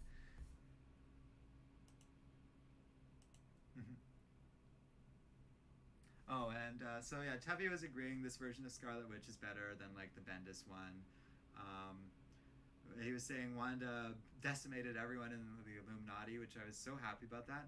I really have to give Marvel credit for the balls, the sheer balls to be like, hey, look, it's Professor X again. That might have been the original Black Bolt actor from the Inhumans show. They brought Captain Carter and made her into a live-action character after introducing her in What If. And they also had Monica Rambeau, which is a character we only have just kind of gotten to know. And they introduced us to like John Krasinski as their future, like, what's it called? Mr. Fantastic. And then they proceeded to violently kill all these characters off. That is so that is so great. Because yeah, we're gonna see a different version of Mr. Fantastic return, and we might very well see another version of Professor X one day. Even if it's not necessarily Patrick Stewart, James McAvoy's out there and might very well be willing to come back and stuff. So there's a lot of fun potential out there. And we all know this from multiversal storytelling and stuff.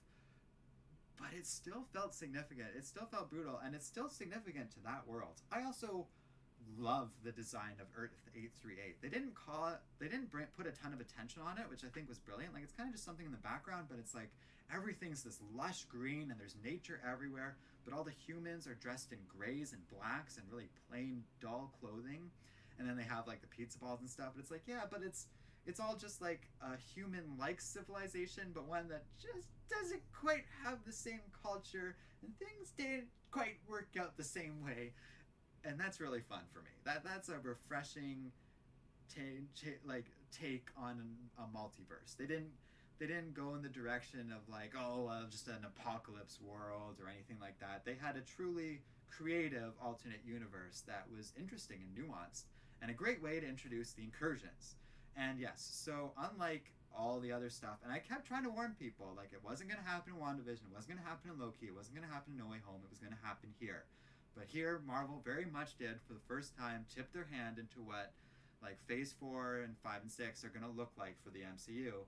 And as many people have said, but I said in my predictions before, all roads lead to Secret Wars. And that is very much the case. That very much seems to be the setup for bringing the X-Men into the MCU, and I am all for it. They really seem to have a good handle on it. This was a great way to introduce incursions, but not let it dominate the narrative yet. And I am so excited to see where that goes from here. I bet the next big chapter for the incursion storyline is actually going to be in the Fantastic Four movie, which is so exciting. But I could be wrong. We'll see. Tevye is saying that the original actor was in the Inhuman show. So that's really cool. I couldn't tell because of the mask, and he doesn't speak, obviously, but it looked like the guy from the Inhuman show. And I thought they were done with the Inhumans because we have Ms. Marvel coming out right now, and they did away with their Inhuman nature for that show. So I was really surprised, but kind of, like, it was cool seeing him. That was a cool reference. The Inhuman show sucked, but those characters and those actors don't suck. And bringing them into stuff would be pretty damn fun. Like, Crystal's a really fun character if done right. Lockheed's a great character if done not Lockheed, the dog. Lockjaw's a really fun character when done right, and like Black Bolt's amazing. I don't know. I have a lot of high hopes for the future of the MCU after watching Doctor Strange. I don't think I'm alone. I think a lot of people are excited. I am looking forward to Thor: Love and Thunder, which is coming out next week, and hopefully we'll have a very short time window for turning around a proper review for you guys on that. And then Tevye is saying exiles from Marvel focus on multiversal characters, and they get killed off all the time. Yeah, you can do that and write stakes into it. That's like a whole other topic that I have a lot of opinions on, so I don't want to get into it too much. But the multiverse doesn't have to ruin anything. People will be like, oh, there's no stakes if there's an infinite number of Doctor Stranges out there. But it's like, yeah, but that doesn't mean anything to the MCU Doctor Strange. He's still him. Just because there's someone out there living a happy version of his life doesn't mean that it changes anything for his life experience. In fact, it changes nothing. So it's just a fun potential source of storytelling, while also giving the MCU a good reason to bring in the Fantastic Four and to bring in the X-Men without it dominating it. I do also have to say, I gotta give them credit for, especially like how Raimi kind of cookie-crumbed in references. We see Rachel McAdams kind of with America Chavez and Doctor Strange, and she says she's at the Baxter Foundation, which I immediately recognized, and I told my partner, that's where the Fantastic Four are from, without knowing that, you know, Mr. Fantastic was about to show up. And the way they escalate it from that, and then they also managed to go a step further, and it's like, oh yeah, we also got Patrick Stewart to play a somewhat significant role in this movie as Professor X, going up against Wanda Maximoff.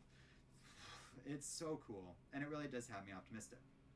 Now, I did also briefly mention the Ms. Marvel show, which we've been watching.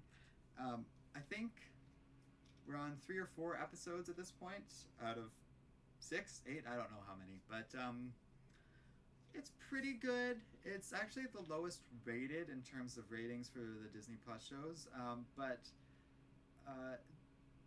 it does kind of feel like that is mostly just because it came out at the same time as Obi-Wan, and we will talk about Obi-Wan, but everyone's talking about that right now, so Ms. Marvel kind of went to the wayside. I believe we've seen the 4 episodes that are out. Thank you, Tevye. Yeah. I think it was 3 that we had watched, and then I watched like the one that came out this week, like a couple days ago, kind of thing. Yeah, so Tevye was saying, before we get into that too much though, Tevye was saying his only disappointment about Doctor Strange was Baron Mordo. And I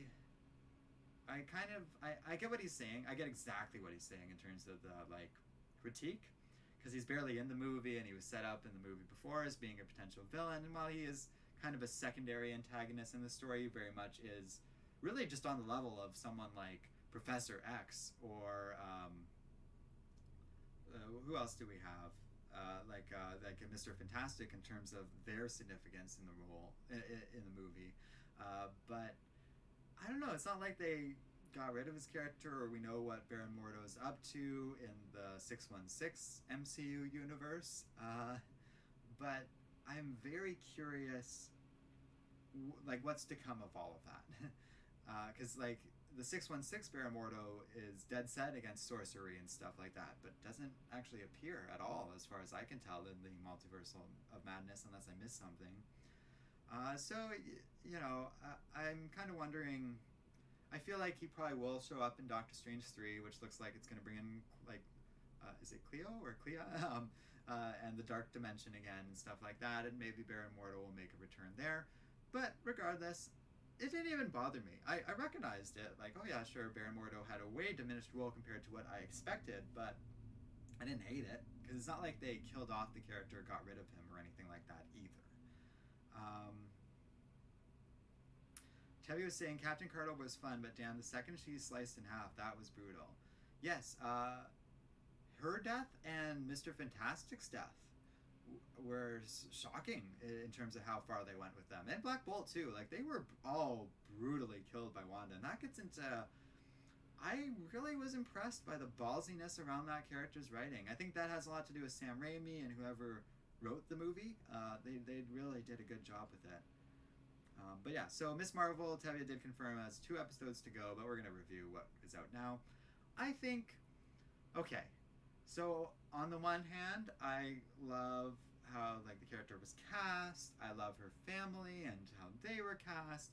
I think it does a really good job at introducing the character, and the whole, like, New Jersey dynamic is really good and pretty refreshing. Again, the smaller scale stuff is really refreshing when we have these big, giant Doctor Strange blockbuster movies. It's kind of nice to be able to dip our heels into something relatively calmer and relatively simpler, where Miss Marvel's mostly, like, just discovering her powers, discovering her identity, and, like, how she fits in with her family, dealing with them and stuff, and then maybe dealing with the odd angry djinn. That's all working really well for me.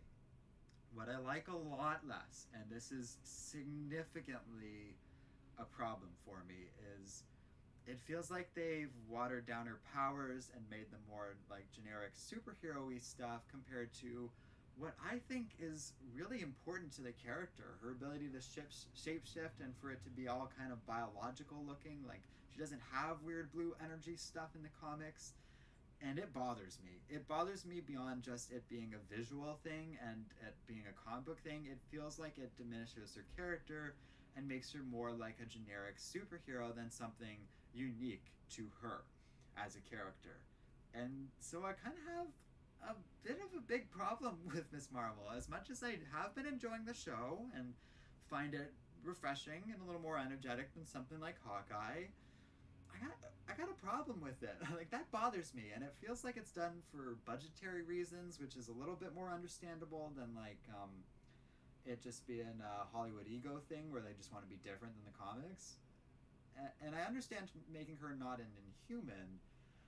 It's kind of interesting how they've tied her origins into, like, Pakistan and it being, like, an inherited thing.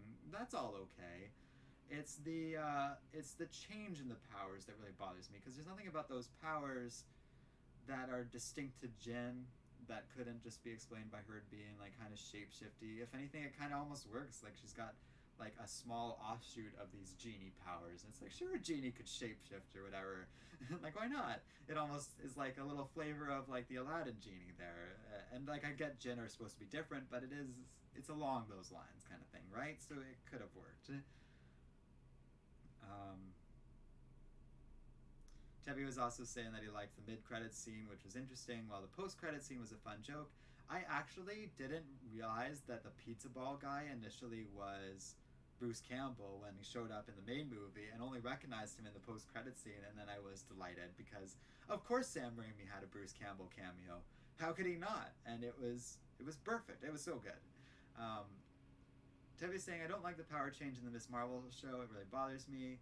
I agree, changing Kamala Khan's powers seem like a bad idea, and personally would rather her be a polymorph. That's a good way of putting it. Her powers are fundamentally that of a polymorph and like a shapeshifter. And taking that away, that was a mistake. And it's going to be something really hard for them to walk back unless the narrative of this first season is her kind of developing her powers into what we know from the comics and even the video game. And it was really disappointing, the decision to like do that. I don't understand it, and it's the kind of thing that could potentially forever hold the character back. Like, she's supposed to appear in the next Captain Marvel movie and stuff, and it's like, well, it's less exciting now that I know this is what Kamala Khan's going to be like. So that's all very frustrating. But it's not the worst show in the world, and like I said, I really like the family. I like how they're written. They're not quite the same from the comics, and the narrative around them is different, and in terms of the details of how those initial comics go when Kamala gets her powers in the comics compared to in the show. But that all works for me, and that all is done really well, and I don't have anything against that. Those changes make a lot of sense because the circumstances where Kamala got her powers are different.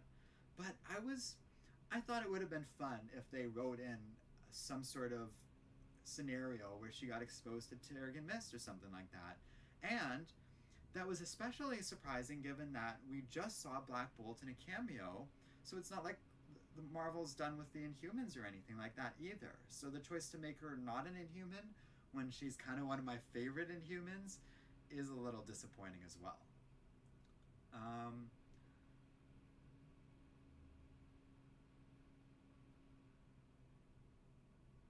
Oh yeah, and then Tevi is saying he doesn't like how they tied into the clandestine because the team is super obscure and it's really not interesting.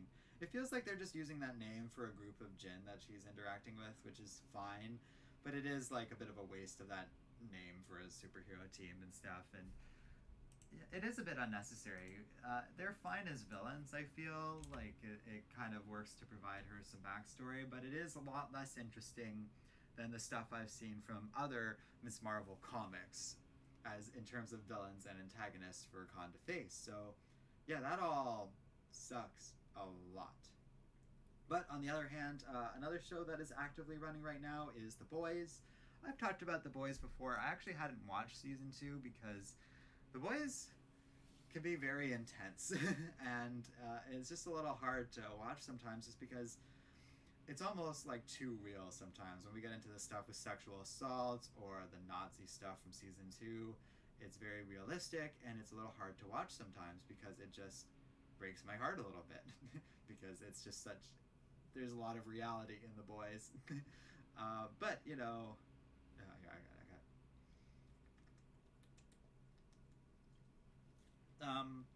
anyways, as for The Boys, it's been really fun.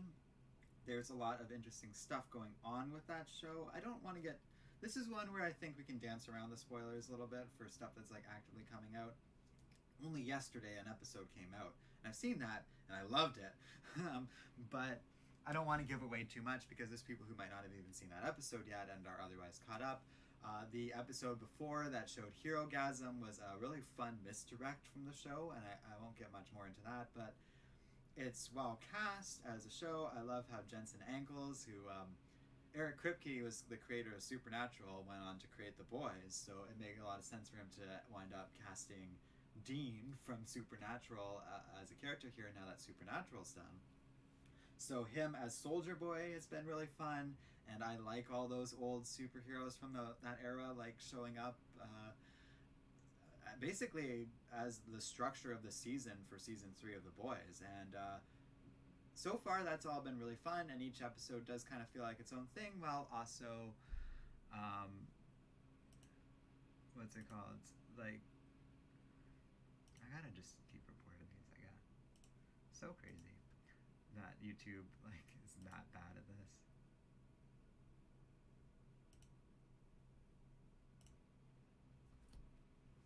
Anyways, so The Boys is highly recommended. Like, I don't want to give in too much. Tevi's saying I really like Jensen Ackles as Superboy. He's really awesome and badass, and also friggin' nuts. Yeah, and the whole show, like Carl Urban's great as the Butcher and stuff, and what they're doing with Homelander this season is very interesting. I genuinely... Oh, okay, Tevi's saying that bot's showing up everywhere. You'd think YouTube would be able to, like, do something about that, but I guess not. They're so incompetent when it comes to stuff like that, like YouTube. It's so disappointing. But yeah, I don't want to spend too much time talking about it, but I will say I have no idea how this season is going to end. Because the show is so willing to kill off characters and have these big bombastic moments at any given moment or anything, like the show really feels like it's capable of anything, and I really am excited. It's exciting because of that, because yeah, it's unpredictable, it's ballsy and bloody, and I can't wait for it. I look forward every Friday to the new episode coming out and stuff. Tevye is saying, I also think The Boys show is way better than the comic source material, which is just mean-spirited and not fun. I kind of agree. Garth Ennis, who wrote those books, is very creatively involved with the Prime show, and I feel like he kind of understands that he has to go for a bit of a different direction. The comics are mean. That's a good way of putting it. They are mean-spirited. They're also, like... how do I put this? They're rude, I guess is the word. I don't know if that's right. They're brutal, and they're also like, I don't know. I'm thinking of how The Boys comics ends, and I just, in my heart of hearts, I refuse to believe Eric Kripke would ever end The Boys show the same way, because it's just, it's such a disservice to its own characters and story and stuff. And yeah, they're like, the comics makes sense for the comics though, because they are pulpy and bombastic and just kind of like telling this crazy story and sort of outlining the sense of what the boys are as this sort of meta narrative, whereas the show sort of can exist, well, it's an adaptation, so it needs to make changes along the way, and because of that it tends to go for less over the top stuff. As over the top as the show is, it is far more toned down than the comics are, but I think it also is able to kind of explore its characters a little more because of that and stuff. Like, I'm dancing around some spoilers, but I'm thinking of, like, and I'll give away some stuff, but in the comics, Black Noir is basically just a clone of Homelander and is behind some of the more brutal elements of the show, of the comics, I should say. And in the show, we're learning a lot more about Black Noir, and he's a fundamentally different character. But I kind of like that, and he's actually a black man and stuff. There's some really good bits, and Black Noir is featured heavily in the most recent episode in a way that I just loved.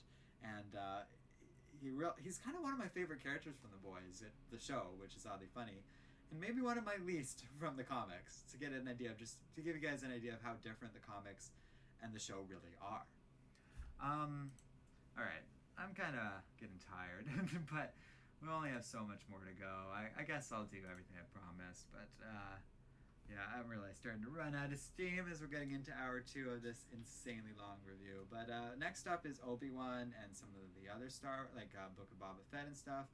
Book of Boba Fett, I don't know why I said it so weird the first time, but I had heard a lot of rough things before watching it, and sort of just started watching it out of like professional curiosity, we'll say.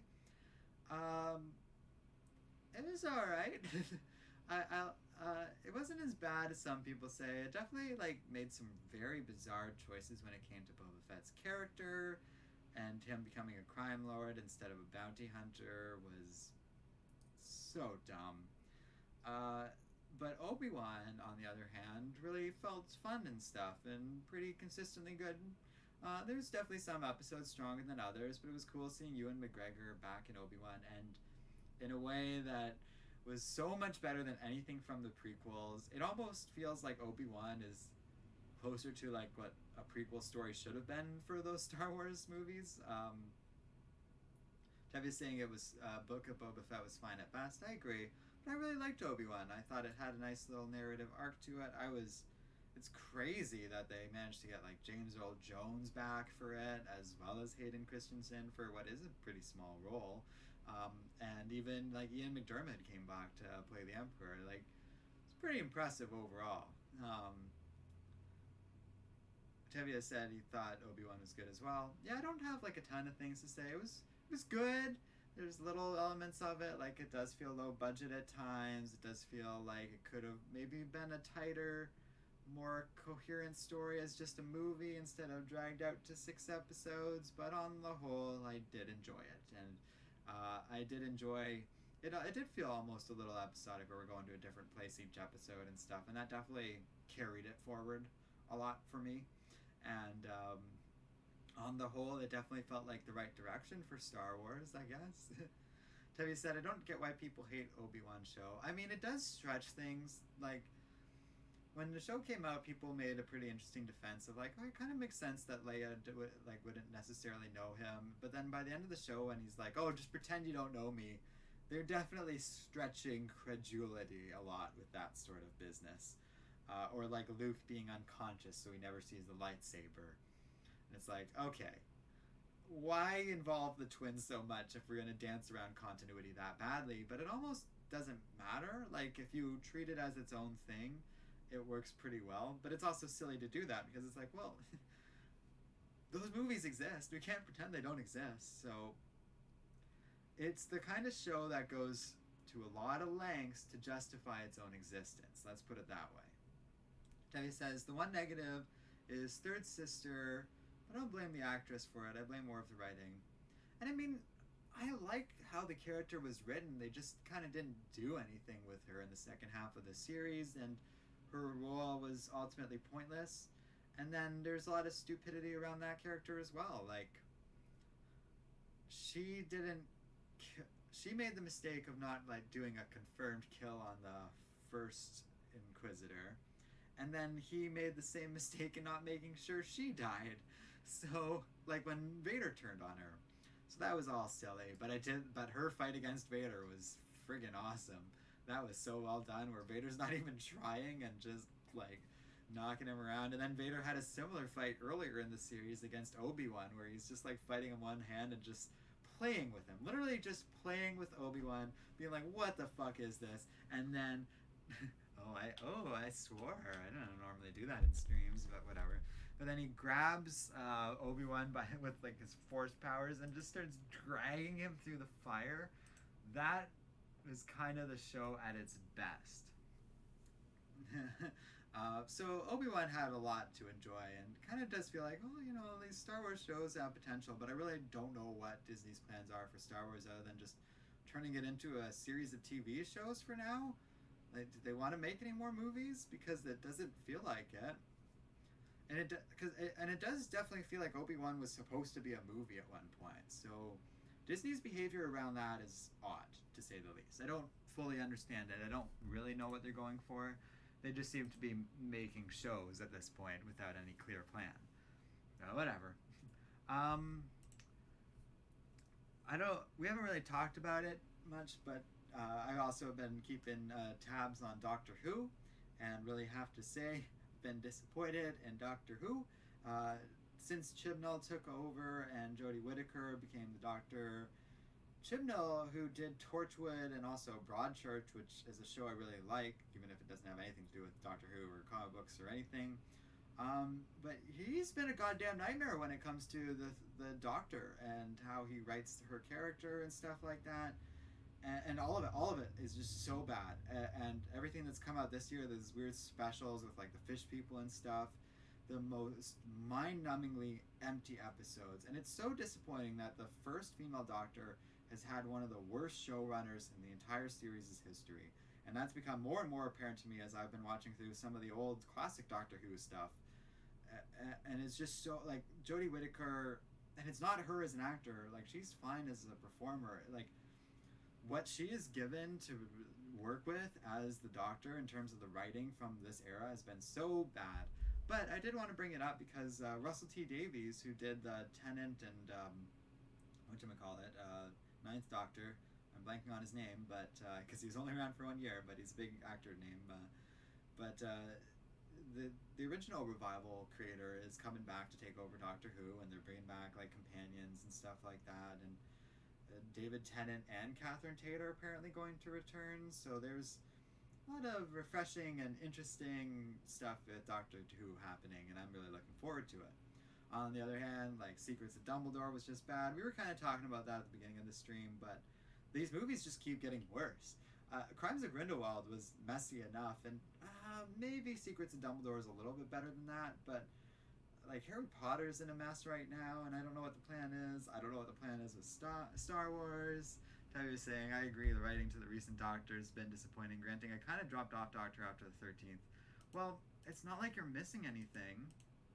It's so bad, but I am very excited to see, like, once Chibnall is finally gone, it'll be really cool to see what Russell T Davies is doing for his big return, because he was always an interesting showrunner for Doctor Who. Some of his episodes worked better than others. He's kind of, like, during his tenure had some of the worst episodes up until the Chibnall era, but more often than not, he did really creative, interesting episodes and really brought something to the table that wasn't there before. Stranger Things, I think I'm going to hold off on it. The last 2 episodes for it came out yesterday and I haven't seen them yet, so why don't we just wait? But someone was asking me about what I thought of Umbrella Academy Season 3. I really do think that that show remains a consistent bright spot in the world of like superhero television, even with like good shows being out these days and some really interesting stuff like Loki out there.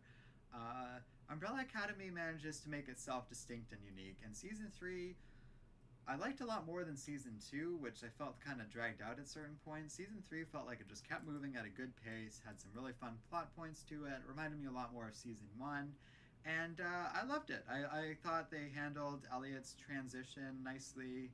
They kind of just blew right past it, which was refreshing. Like, we didn't have a long plotting story where we have to explain transgender people to the world. He just came out as trans, and then the focus was more on how the rest of his family reacted to that, which I liked. That was really fun for me, and then they kind of used Season 2 to justify the transition, which made sense too and really fit.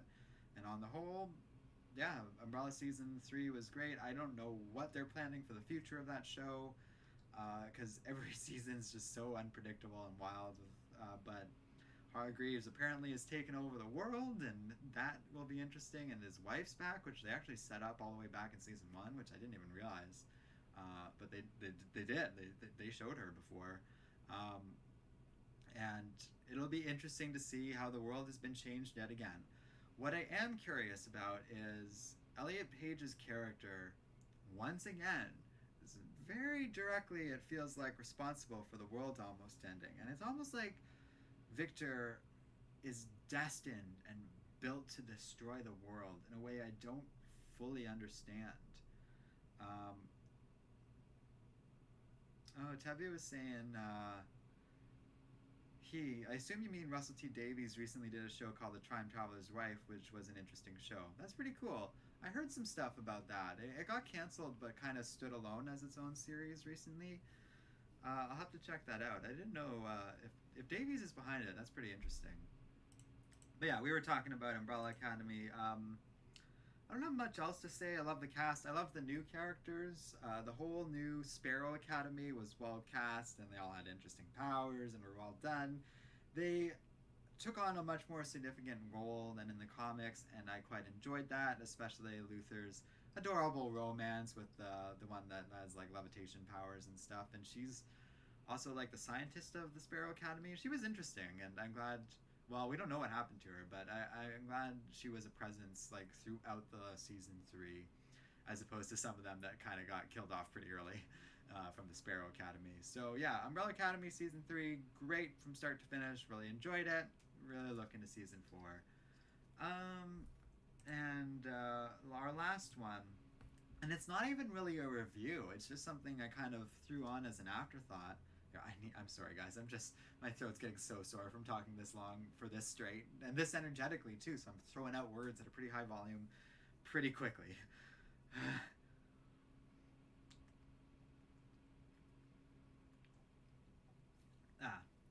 Tevia said, wait, Time Traveler's Wife got canceled? That's odd.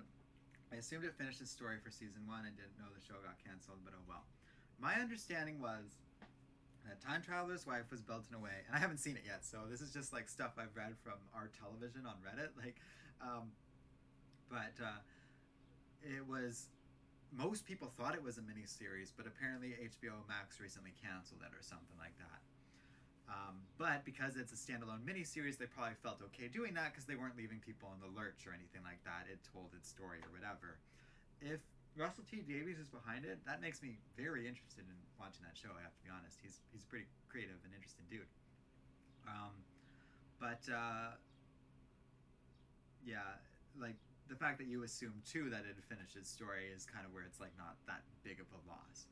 But the last thing I wanted to talk about, and it's nice that we're bringing up cancellations actually, because this is what we're talking about, is the CW.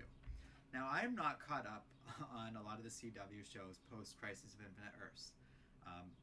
In particular, The Flash, I just have been struggling to get through those post Crisis episodes. And I'm sorry, now I'm burping like crazy. Legends of Tomorrow I was a little more caught up on, and was enjoying those episodes a lot more than The Flash and stuff, but unfortunately, like, that's been canceled. Superman and Lois seems like it's kind of leaving the CW verse, and the only show that is still part of the CW's lineup for this fall now is Stargirl. So it really has been a huge wave of changes for the CW. Like, Riverdale's gone, or done, I should say. All these shows are ending. Because of the things that's going on with Time Warner, basically selling off a lot of the Warner Bros. Properties into this Discovery merger conglomerate they're making, the guy in charge of that has just been canceling stuff left and right and kind of just starting fresh with a lot of stuff, including the CW. And that's pretty disappointing on the whole. It's I guess. I said that almost like out of instinct and to be taught about cancellation. Tevi is saying, personally, I think Superman and Lois is by far the best show on that network, and season 2 has been really awesome. Yeah, it has been canceled, but it does seem like they're setting it up to just sort of be free from the CW and all of its baggage at this point, because it looks like any plans for a lot of that stuff are going to the wayside, and the CW is kind of going in a different direction and stuff. And at first I was saying treating it like it's only a bad thing, but I do have to say my feelings on it are very mixed. For shows like Superman and Lois, it feels like that'll only help them kind of grow their wings and fly, whereas something like Stargirl was already sitting on its own already, and I was never that big a fan of that show, especially from what I've seen of season 2. Season 1 was fine enough, but I kind of really got bored with season 2 really quickly.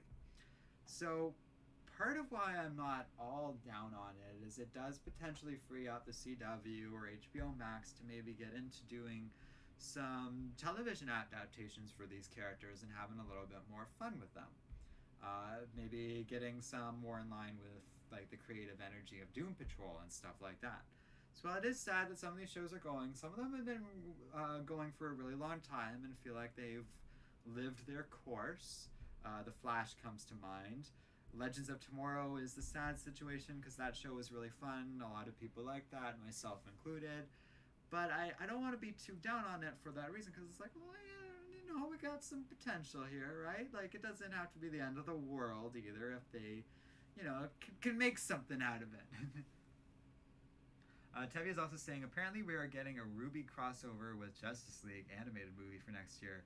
I don't know how to feel about that. I don't know how to feel about that either. I never really got super into Ruby. It's like, maybe if Monty could have better realized his creative energy before he passed away, unfortunately, it might have been a little bit more special, but as it stands, like, there's something off about Ruby, and I never really get invested in those characters or the story very much at all.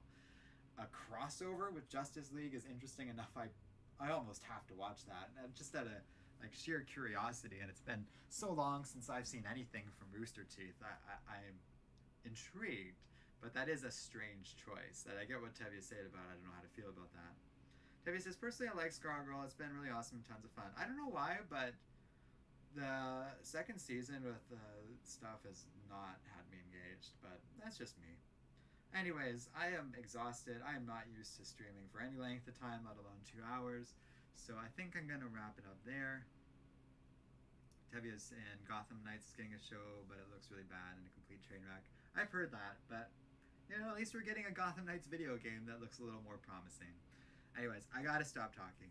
My throat's getting tired and I'm gonna burn myself out or something, and the goal is to be doing more of these streams and stuff. Oh, also, Nick Wilson, shout out for saying hi earlier and talking about the awesome stream. I didn't acknowledge that, but I do want to thank you for being a member and kind of donating and stuff, and that definitely helps me justify spending more time on this stuff and getting more into the scope of like streaming again and making more scripted content for you guys and bringing more of that. So thanks for joining. Thanks for chatting with me through the whole stream, Tevya, and other people who were kind of hopping in and out. We had a good amount of viewers. People were kind of quiet, but maybe it's just because everyone wanted to hear what I had to say, and these are older properties that, like, opinions have already kind of reached the larger discourse of the comic book community, and I'm just kind of catching up.